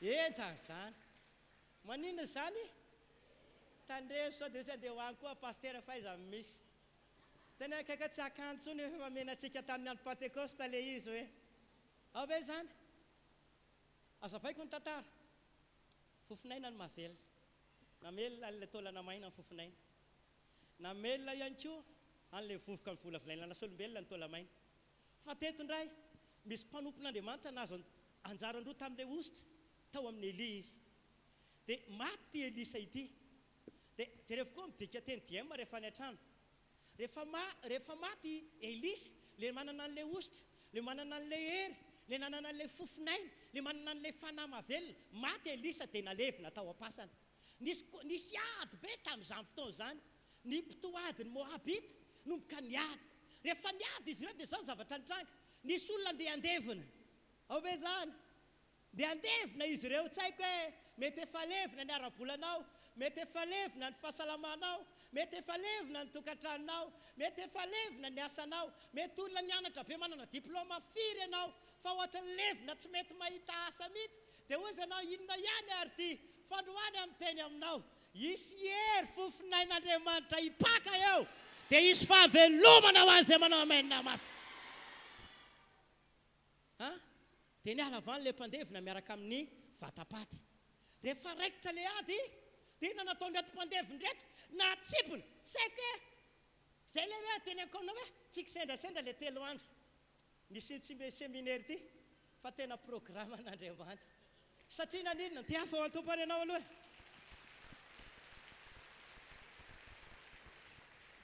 mety ozy ianao hoe kisendrasendra ve na tonga le mpitondra faty dia natsipy tao amin'ny fasany Elisy tsy kisendrasendra io fa fantatr'Andriamanitra tokony ho velomina io maty io tokony atsangana io maty io fa tsy maintsy mifanaina amin'ilay fofinain'Andriamanitra io mba tonga ny isy fahavelomana tena gaga dia mety misy fasana be dia be ny tany e misy olona maty efa ela be tany mety misy olona any mety misy olona manan-karena tany mety misy olona ambony tany mety misy olona manana maizy tany fa naninona tsy tany natsipy le faty naninona tsy tany nalefa le faty fa maninona atao amin'ny fasany Elisy fa ho anariavana satria fataty Andriamanitra fa mifanahy mahavelona fanany mahavelona alleloia vao natsipy sosy le mpandevina maty atsika fa aloha maty mavina maty natsipy ndray le faty dia lasa izy nitsoaka dia nagaga dia ity taolambalin'ny Elisa ingeny tao e fa teo amin'ilay taolambalin'ny Elisa no nidona le maty tonga dia nitsangana amin'izay le maty tonga dia velona amin'izay le maty mety le maty rera amin'izay nanao viverineny andia hitsoaka ihany koa nitsoaka amin'ny maty nitsangana izy satria nifanena tamin'ny taolambalin'ny Elisa nisy boky anankiray ao amiko ao vakiko ny anarako dia zavatra hitako tanatin'ilay boky dia zao ny tenen'ilay mpanoratra satria nisy hery anankiray mbola nijanona tao amin'ilay taolana tsy ampy ny fahagagana tsy ampy ny fahagagana dia fois tokony fahagagana ataony Elia ny fahagagana ataony Elisa satria dia fois tamin'ny ositra Elia ny tao aminazy mbola nisy fahagagana anankiray tsy vita dia mbola nijanona tao amin'ilay taolambaly ilay hery dia rehefa nijanona tao amin'ny taolambaly ilay hery dia inona nangana n'ilay maty ka hoy aminao androany taolambalo ary zany afaka nitondra fahavelomana satria nisy hery tao anatiny tao androany koa miteny aminao izay tonga eto amin'ny toerana ity tsy haniraka anao ndana mitady taolambalo fa eto ilay hery eto ilay fofinaina eto ilay fahavelomana tsy maintsy mitsangana izay maty rehetra rangahy tsy maintsy mitsangana io amin'ny anaran'i Jesosy iasakazaka Romanina toko fahavalo andininy faraika ambin'ny folo fa naninona ary nisy ny fahavelomana Romanina toko fahavalo andininy fahavalo ambin'ny folo andininy raika ambin'ny folo hozy ny soratra masina fa raha ny fanahy izay nanangana Jesosy tamin'ny maty no mitoetra ao anatinareo dia izay nanangana ny Kristy Jesosy tamin'ny maty koa no amelona ny tenanareo mety maty amin'ny fanahiny izay mitoetra ao anatinareo ry havana tonga eto tena teneniko amin'ny anaran'i Jesosy ho aho roa volana dia ho tapitra ny 2024 fa za teny aminao fa raha le fanahy nanangana an Jesosy tamin'ny maty le mitoetra tao anatsika ihany koa no manangana amin'ny fiainantsika mety maty dia isy fahavelomana indray ny fiainantsika io androany ny amelona amin'ny fiainanao izay manao mainina mafy io ny amelona amin'ny fiainanao izay efa ohatrany maty ho aho Jaona toko fahenina andininy fahatelo amby enimpolo fa ahoana ny sahako no nilazandreo Jaona toko fahenina andininy fahatelo amby enimpolo fa maninona le izy Jaona toko fahenina andininy fahatelo amby enimpolo ny fanahy no mahavelona inona ho no mahavelona le fanahy mahavelona le fanahy mahavelona ny fanahy no mamelona alleloia ry fanahy io mpanangana an Jesosy tamaty Jesosy nge fa nandalo fahafatesany Jesosy nge fa niaina fahafatesany Jesosy nge fa tao anatin'ny fasany fa ozy ny soratra masina Jesosy tsy hoe amin'ny maha Jesosy azy no nitsanganany tao am-pasina tao fa mazava ny tenin'ny Paoly apôstôly ny bokin'ny Romanina toko fahavalo hoe nisy fanahy nanangana an Jesosy tamin'ny maty tao nisy inona hony nisy fanahy nanangana an Jesosy tamin'ny maty tao amin'ny anaran'i Jesosy rangahy le fanahy nanangana an Jesosy tamin'ny maty dia iny any koa nanangana amin'ny fiainantsika rehetra ho amin'ny fahavelomana halleloia amen fara-pananako ty fa ohatrany hoe mandeha tsy fantatro aho ty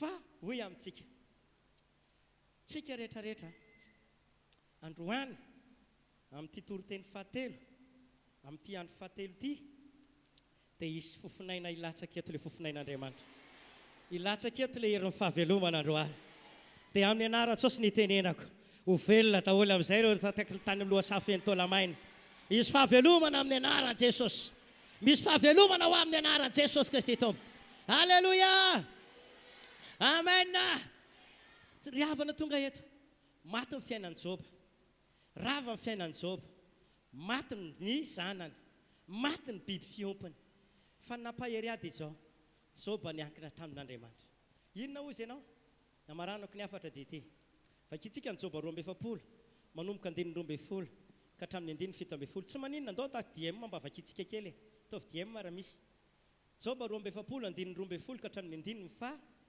17 ino DM io nandritra ny taona sisa ny ainany Job dia henoko ny fitahin'ny tompo mihoatra noho ny taloha izy. Io no midika teny DM. Nandritra ny taona sisa ny ainany Job dia henoko fitahiana mihoatra ny taloha izy. Androany amin'ny teny aminao amin'ny anaran'i Jesosy. Satria izy fahavelomana eto. Dia ninona maty, ninona potika, ninona rava no paritaka teo aloha. Ny andro sisa iainanao dia hoeniko ny fitahiana mihoatra ny teo aloha amin'izay. Hoeniko ny fitahiana mihoatra ny teo aloha. Amen. Fa zao mihitsy, nataony tena sifra mihitsy ilay izy. Fa nanana ondry 4,000 Israel, rameva 4,000, omby miasa 2,000, ary briky vavy 1,000 izy. Toy izy. Nananjanaka lafito, ary zazavavy 3 koa izy. Ka ny vavy matona ataony hoe Jemima, ny vavy Eva, Ketsia, ary ny faravavy Kerena Aboka. Tao amin'ny tany iray manontolo dia tsy nisy vehivavy tsara tarehy tahaka ireo zanaka vaviny Job, ary samy nomeny iray ny anjara lovany tahaka ireo anadahany avy izy. Tao aorianan'izany dia mbola velona 700 taona Job, ka nahita ireo zanany, ny zafikeliny, hatramin'ny zafin-doha alina 170 dia maty Job. Rehefa ela ny ainana ka tsatsatra.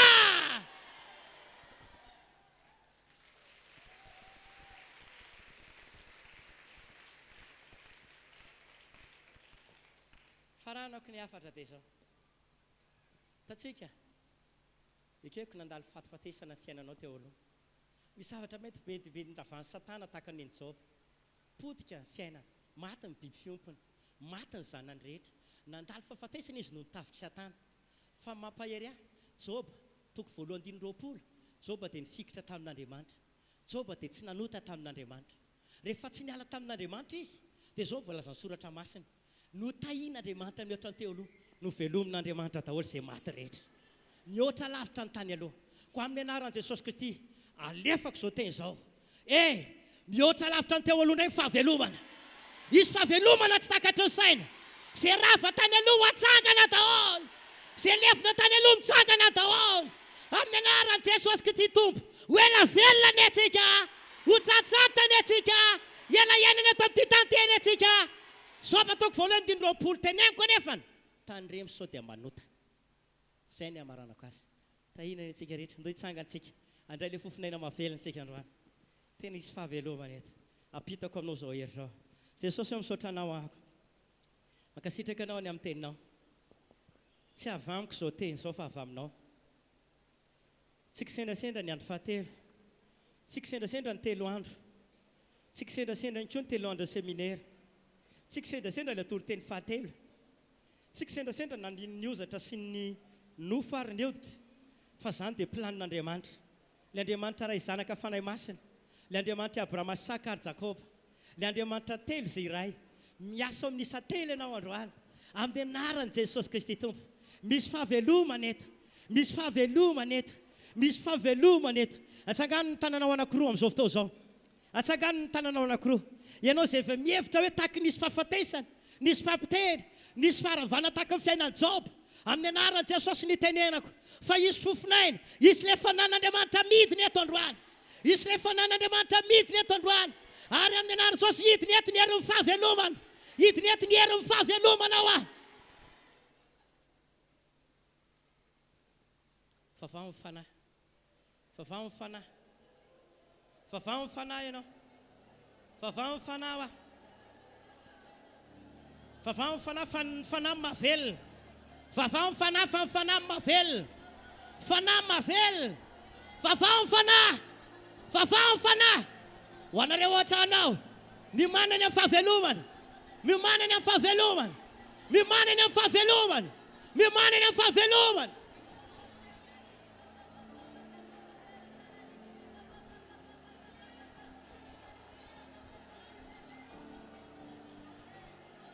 Oh, rababarasara datike.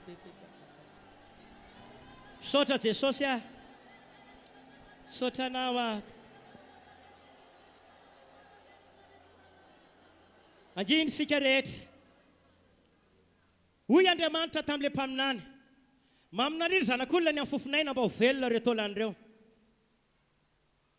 Amin'izao fotoana izao, melohany resantsika izany fahavelomana izany. Mbola ho didiko ny herin'ny fahafatesana andeha. Asandrato any ny tananao roa. Fa na inona herin'ny fahafatesana, rehefa naratsy mpitondra fahafatesana, ireo ozony fahafatesana mahafaty tanora tao amin'ny ray aman-dreny, ozona mampidoza amin'ny accident dia maty. Amin'ny anaran'i Jesosy. Amen, amen, amen. Ho alefako izao hery izao. Alefako eny amin'ny tanana miakatra rehetrarehetra iny. Zahay. Alefako ilay hery. Tsy ho tamanao ilay fanampitondra fahafatesana. Aingana. Aingana. Aingana ho ah! Amin'ny tanana Jesosy lasa. Manomboka mialany amin'ny ara-panahy. Le mpamono ny finoana. Le mpamono ny etaeta. Le mpamono ny fitiavana n'Andriamanitra. Miala amin'ny tanana Jesosy lasa. Foa! Manomboka mialany amin'ny tokantrano. Amin'izao fotoana izao mitokona am-baravaranao. Eo amin'ny trano fatorianao misy fanafahana. Miala fahafatesana. Foa! Foa! Foa amin'ny anaran'i Jesosy. Miala! Misy karazana asan'olona be dia be maty. Misy karazana volan'olona be dia be maty. Misy farim-pianan'olona be dia be maty tahaka ny Job. Fa amin'izao fotoana izao roako ilay fanantona ilay fahafatesana. Mika femahery dia lasa tao ilay fahafatesana. Foa! Foa! Foa! Foa! Amin'ny tanana Jesosy. Miala ilay fanampitondra aretina, mitady hamono. Teneniko aminareo fa miala ianareo. Miala ianareo. Tsy andany fotoana ela be aminareo fa ahorony entana. Ahorony ilay aretina. Hoety ilay aretina miala. Amin'ny tanana Jesosy. Foa! Foa! Foa! Miala! Amin'ny tanana Jesosy. Saotra Jesosy. Hoy Andriamanitra tamin'ilay zanak'olona. Rehefa nanomboka naniry ozatra, naniry nofo, ary nitafiana hoditra ny taolana maina. Na dia mbola tsy velona ary izy teo. Dia izao indray niraka ny teneniny zanak'olona. Mba amin'ny anio ny fofinaina mba hiditra amin'ireo taolan'ireo dia ho velona. Amin'ny anaran'i Jesosy ary. Indro. Raiso ny fanan'Andriamanitra. Raiso ilay fanan'Andriamanitra. Ilay fananan'angana Jesosy tamin'ny maty. Mamelona izay maty rehetra. Mamelona izay maty rehetra. Misy fiainana be dia be velona. Velona ny fandrarana. Velona ny asan'ny tanana. Velona ny antsinao sy ny asa fampona. Velona ny fahasalamanao. Velona ny fiainam-pitiavan-tokantranonao. Velona ny etaetanao. Misy fahavelomana. Misy fahavelomana. Raiso ilay fofinaina mahavelona. Raiso ilay fofinaina mahavelona. Raiso amin'ny anaran'i Jesosy. Raiso amin'ny fiangonana. Raiso. Aoka andeha ianao. Aoka andeha ianao. Aoka mivelona amin'izay. Aoka mivelona amin'izay. Aoka mivelona amin'izay. Mandehana. Mandehana. Mandehana. Mandehana. Mandehana eny amin'ny mitsinao. Mandehana eny amin'ny tanjonao. Mandehana eny amin'ny destinénao. Mandehana eny amin'ny anjara voatendry. Mandehana.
miara-maka toerany tompoko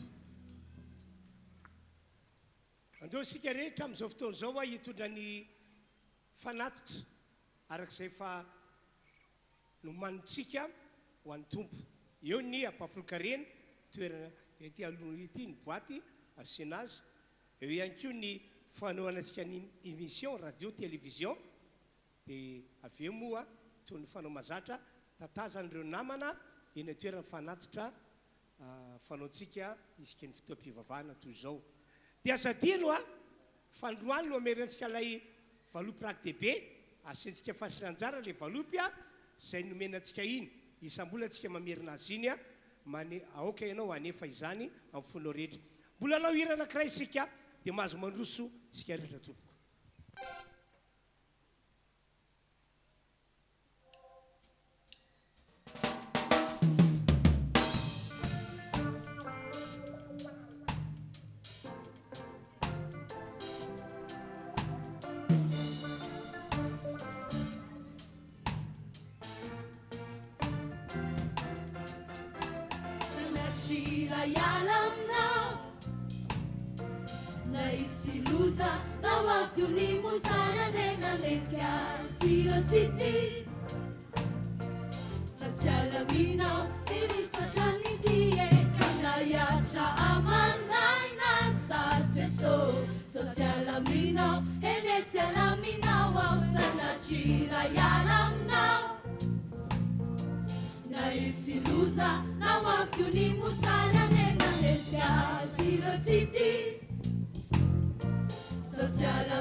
satria nomenao fanamaenao anofendonao fifanina fona ny foko nomenao any teninao fampanantenana oera mahatratra farana teo vonjene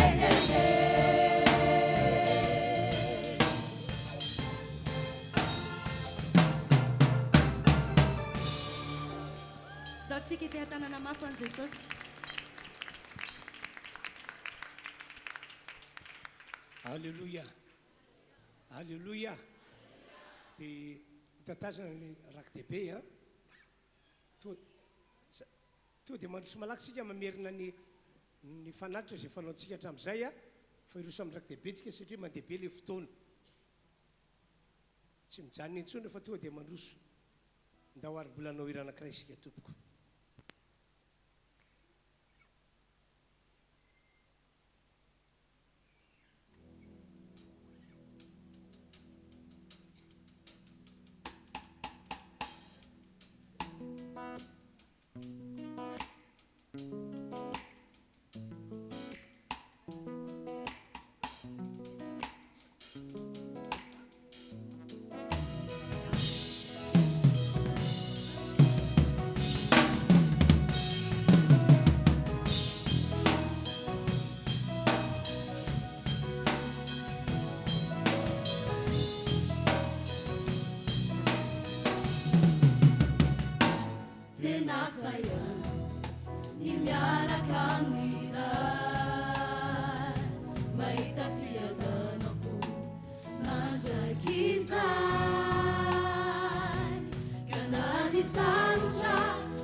tena mino azy ianao mametraka zembony am'izay atao manolotra azy atambony sy voninahitra tsy manompotompo afako fa izy rery ny ao ando izy rery tsy amitaka anao hampoanao ny fahasoavanavy aminy ampiozarano anao sy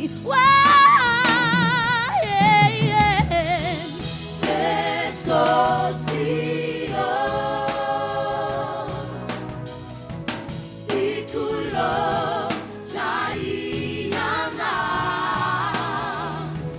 tena fukiuana tifuku babu babuna babuna wawamisa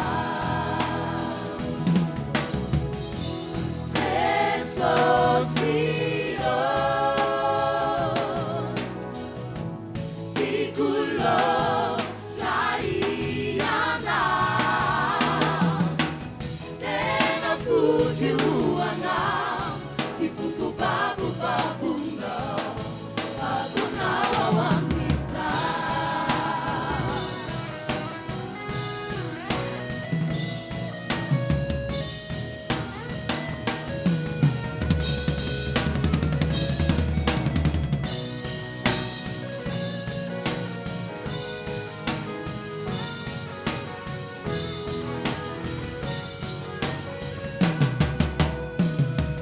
tenafaya ni miaraka amin'izay mahita fiadanam-po mandrakizay kanady sarotra sy olana mamay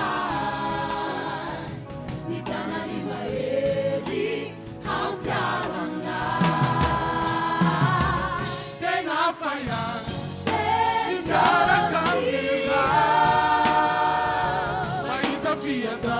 Tikulo, sama fukuanao ifuku babunao babunao awamiza tena faian nibyarakamina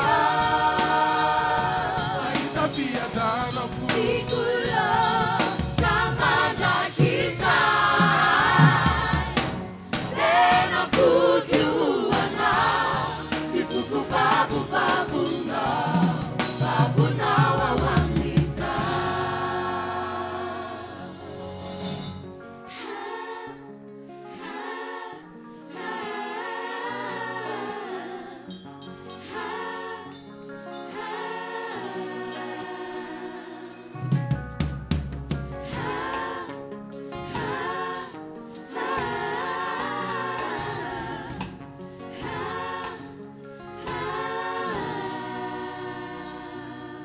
Misaotra tompo tena fahasoavana lehibe ho anay zao telo andro tondranao anay zao ny zoma teo ny omaly sabotsy ary ny androany alahady. Misaotra tena sitraponao ny hitondrany fiainana zao fiangonana izao ho amin'ny fiainana vaovao akopy-masitsika anarika ny latabatra tompo isika ka ho validena daholo zany fahasoavana marobe nambaran'Andriamanitra tamintsika taona tezay telo andro zay ho validena amin'ny alalany fandraisantsika fanasany tompo inana ny mofo isika mofo ho isika faraka teny Jesosy iny no tenany sotro ny divay isika divay ho isika araka teny Jesosy fa iny no rany angatahana ianareo zay tompony andraikitra mizara ny fandraisana androsa anoloana tsika rehetra eny toerana kosa zay andray an'izao fahasoavana lehibe zao andray an'izao fahavelomana izao zay ho validena amin'ny alalan'ny fandraisa fanasany tompo dia angatahana mba hitsangana eny amin'ny toerana misy azy. Andiny voalohany ihany maniry mafy ao.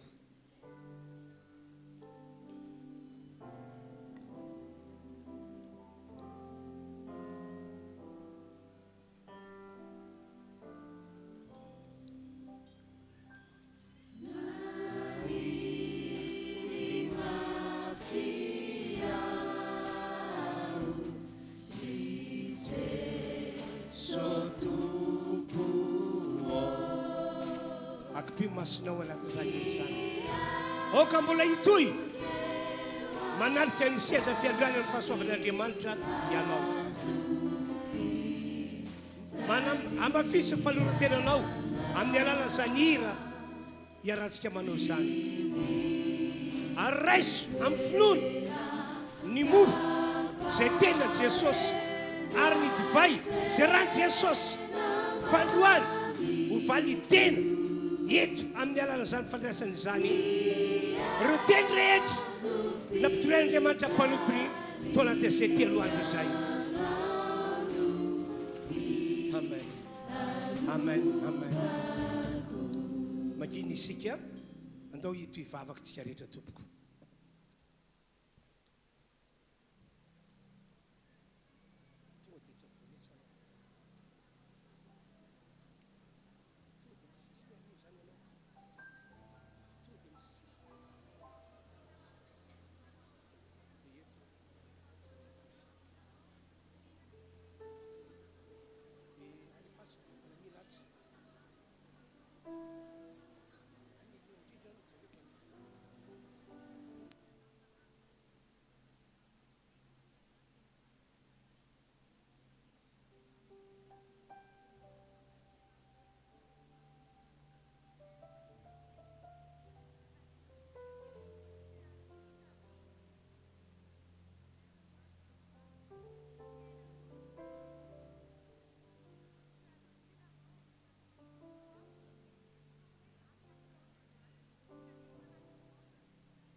tazomena tananao ny mofo na ny kapoaka misy ny divay toizy ny vavaka amafisy fa ianao dia an'Andriamanitra tokoa ary manala finoana faraka teny efa nataon'i Jesosy zay mihinana ny mofo zay tenany sy misotro ny divay zay rano dia manana fiainana tokoa izy, fiainana mandrakizay.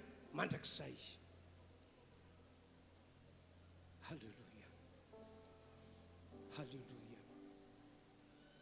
Tsy misy tokony atahoranao intsony fa zay zavatra rehetra efa maty teo aminao dia ho velomina amin'ity androandroany ity, ary amin'ny alalan'ny fandraisan'iny no anamafisako fa velomana no hitanao amin'ny lafin-javatra rehetra amin'ity taona 2020 zay tiavintsika ity. Mino zany vai ianao, zay ny fantaniana napetraka Jesosy. Mino azany vai ianao, mino azany vai ianao.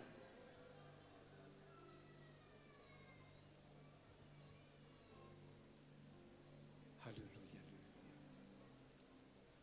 halleluja.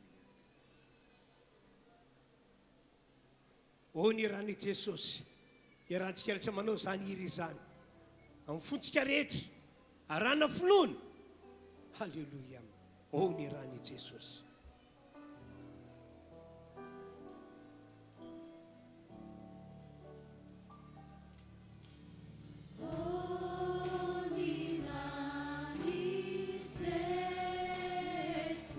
Zay tsy mbola nazo le mofo na ny divay dia manangatanana.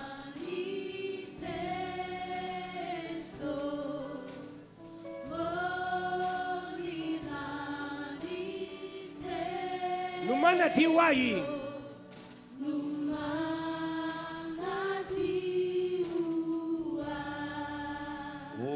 ny rany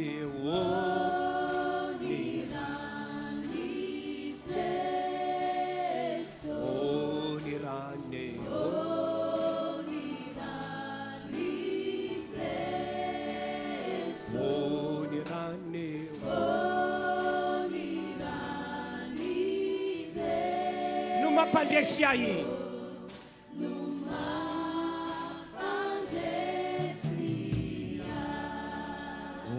ny rany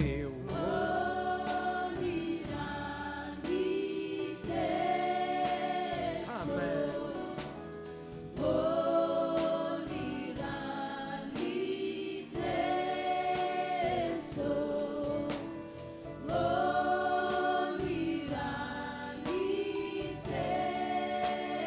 No manafaka ahy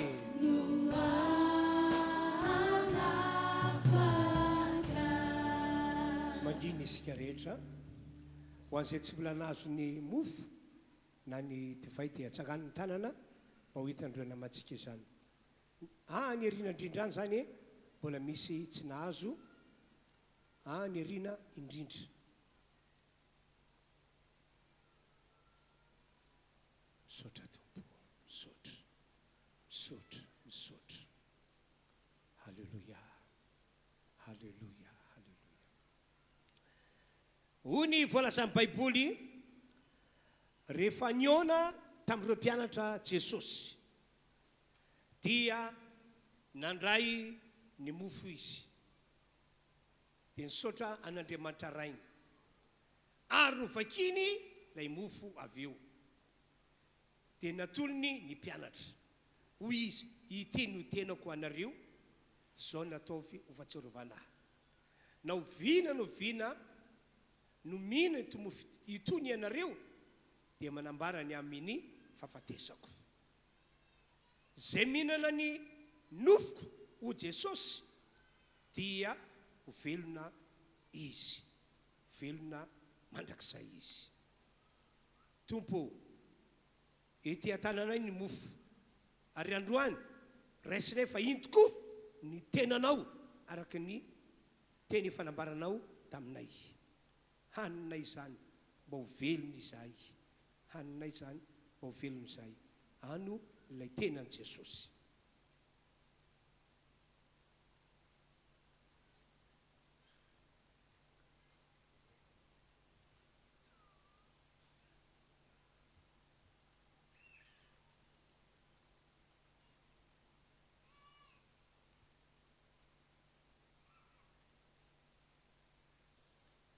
rehefa niona tamin'ireo mpianatra jesosy dia nisy afatrafatra napetraky ny tompo tamin'izy ireo dia nandraiky kapoaka jesosy izay misy ny divay dia sotra n'Andriamanitra raina izy vitsy zany dia hoy izy ity no rako sotronareo ity ilay fanekena vaovao alatsaka ho fanavotana ny maro raha io ety atanako ety atanany rehetra ny kapoaka misy ny divay misaotra ny amin'ny fahasoavany lehibe izay efa nataonao taminay ary mbola ho ataonao manaka ankehitriny rahanao ity atanana ity ka dia sotroinay izany sotroy ny kapoaka misy ny rany jesosy fa izay misotro an'izany raha zany dia ho velona ary anana fiainana tokoa izy sotroy ny rany jesosy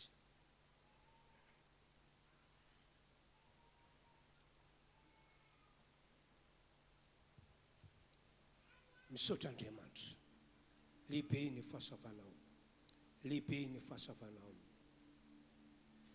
ny foko ry mpamonjy mangedaentana maniry lalandafa ikambanami tsy afaka ho ampoko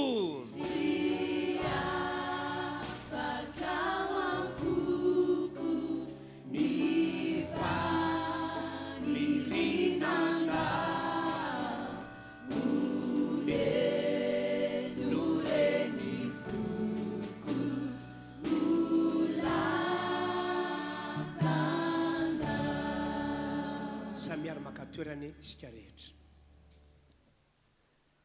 dia ho faranako zany amin'ny alalany vavaka ny fotoana eto fa mialohan'izay dia ho ambarako amin'ny mpasahina ny fahavelomana izay fa nomen'Andriamanitra antsika hatramin'ny zoma hatramin'ny omaly ary mbola amafisin'Andriamanitra amin'ny androandroany ity amen amen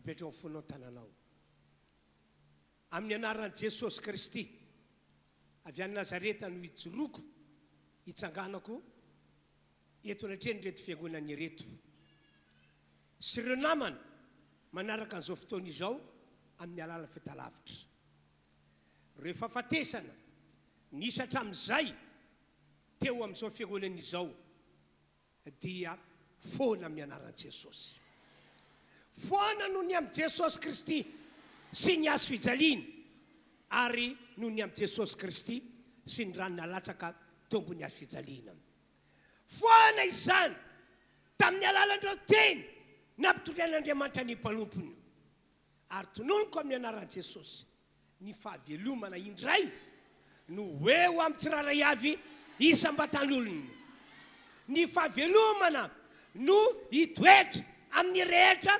isam-batan'olona ary ho amarin'Andriamanitra izany amin'izao roa volana farany mialohan'ny amaranana ny taona izao satria mino izahay dia anao amenna mafy be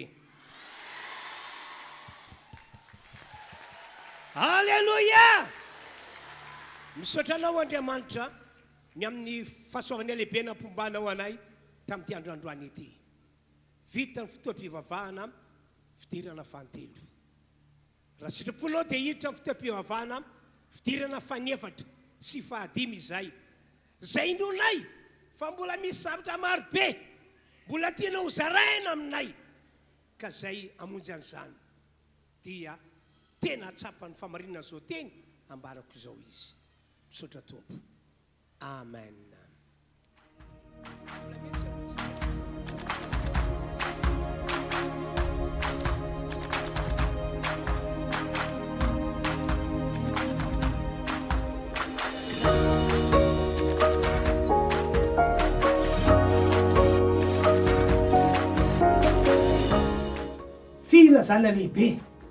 filazana lehibe manasa antsika kristianina rehetra ao am'ty androandroany ity ho tonga isika ny alatsinainy maraina manomboka amin'ny enin'ora maraina ka hatramy fitora maraina zay tanterahana ao amin'ny fiangonana Refy Androndrakely fa misy inony ao amin'io alatsinainy maraina io isy fanompo-pivavahana spesial na fotoam-pivavahana zay anasanatsika zay nomeko anarana hoe herinandro makaka nomeko anarana hoe herinandro makaka ny foloko de zao satria namangy Andriamanitra hoe zay rehetra tia hita an'Andriamanitra miasa mandritry ny herinandro diavin'iny tia hita an'Andriamanitra maneho zavatra lehibe sy mahagaga amin'ny fiainana mandritra iny herinandro diavin'iny de hoy aho hoe andao atsoko daholo ny olona rehetra ho avy isika ny alatsinainy amin'ny enin'ora ka hatramin'ny fito ora ka hoy aho hoe tongava tompoko tongavy ianareo aza tany manomboka amin'ny enin'ora kanefa ihany ko amin'ny fito ora tsy maintsy tapitra ny fotoana fiaravavaka no ataontsika ao ka zay noko ary inono ihany ko de ho amarin'Andriamanitra herinandro magaga ka dia tongava tompoko ny toerana ao amin'ny fiangonana Refy Androndrakely manateranao eo namiko eo naminay amin'io alatsinain'io samy tain'Andriamanitra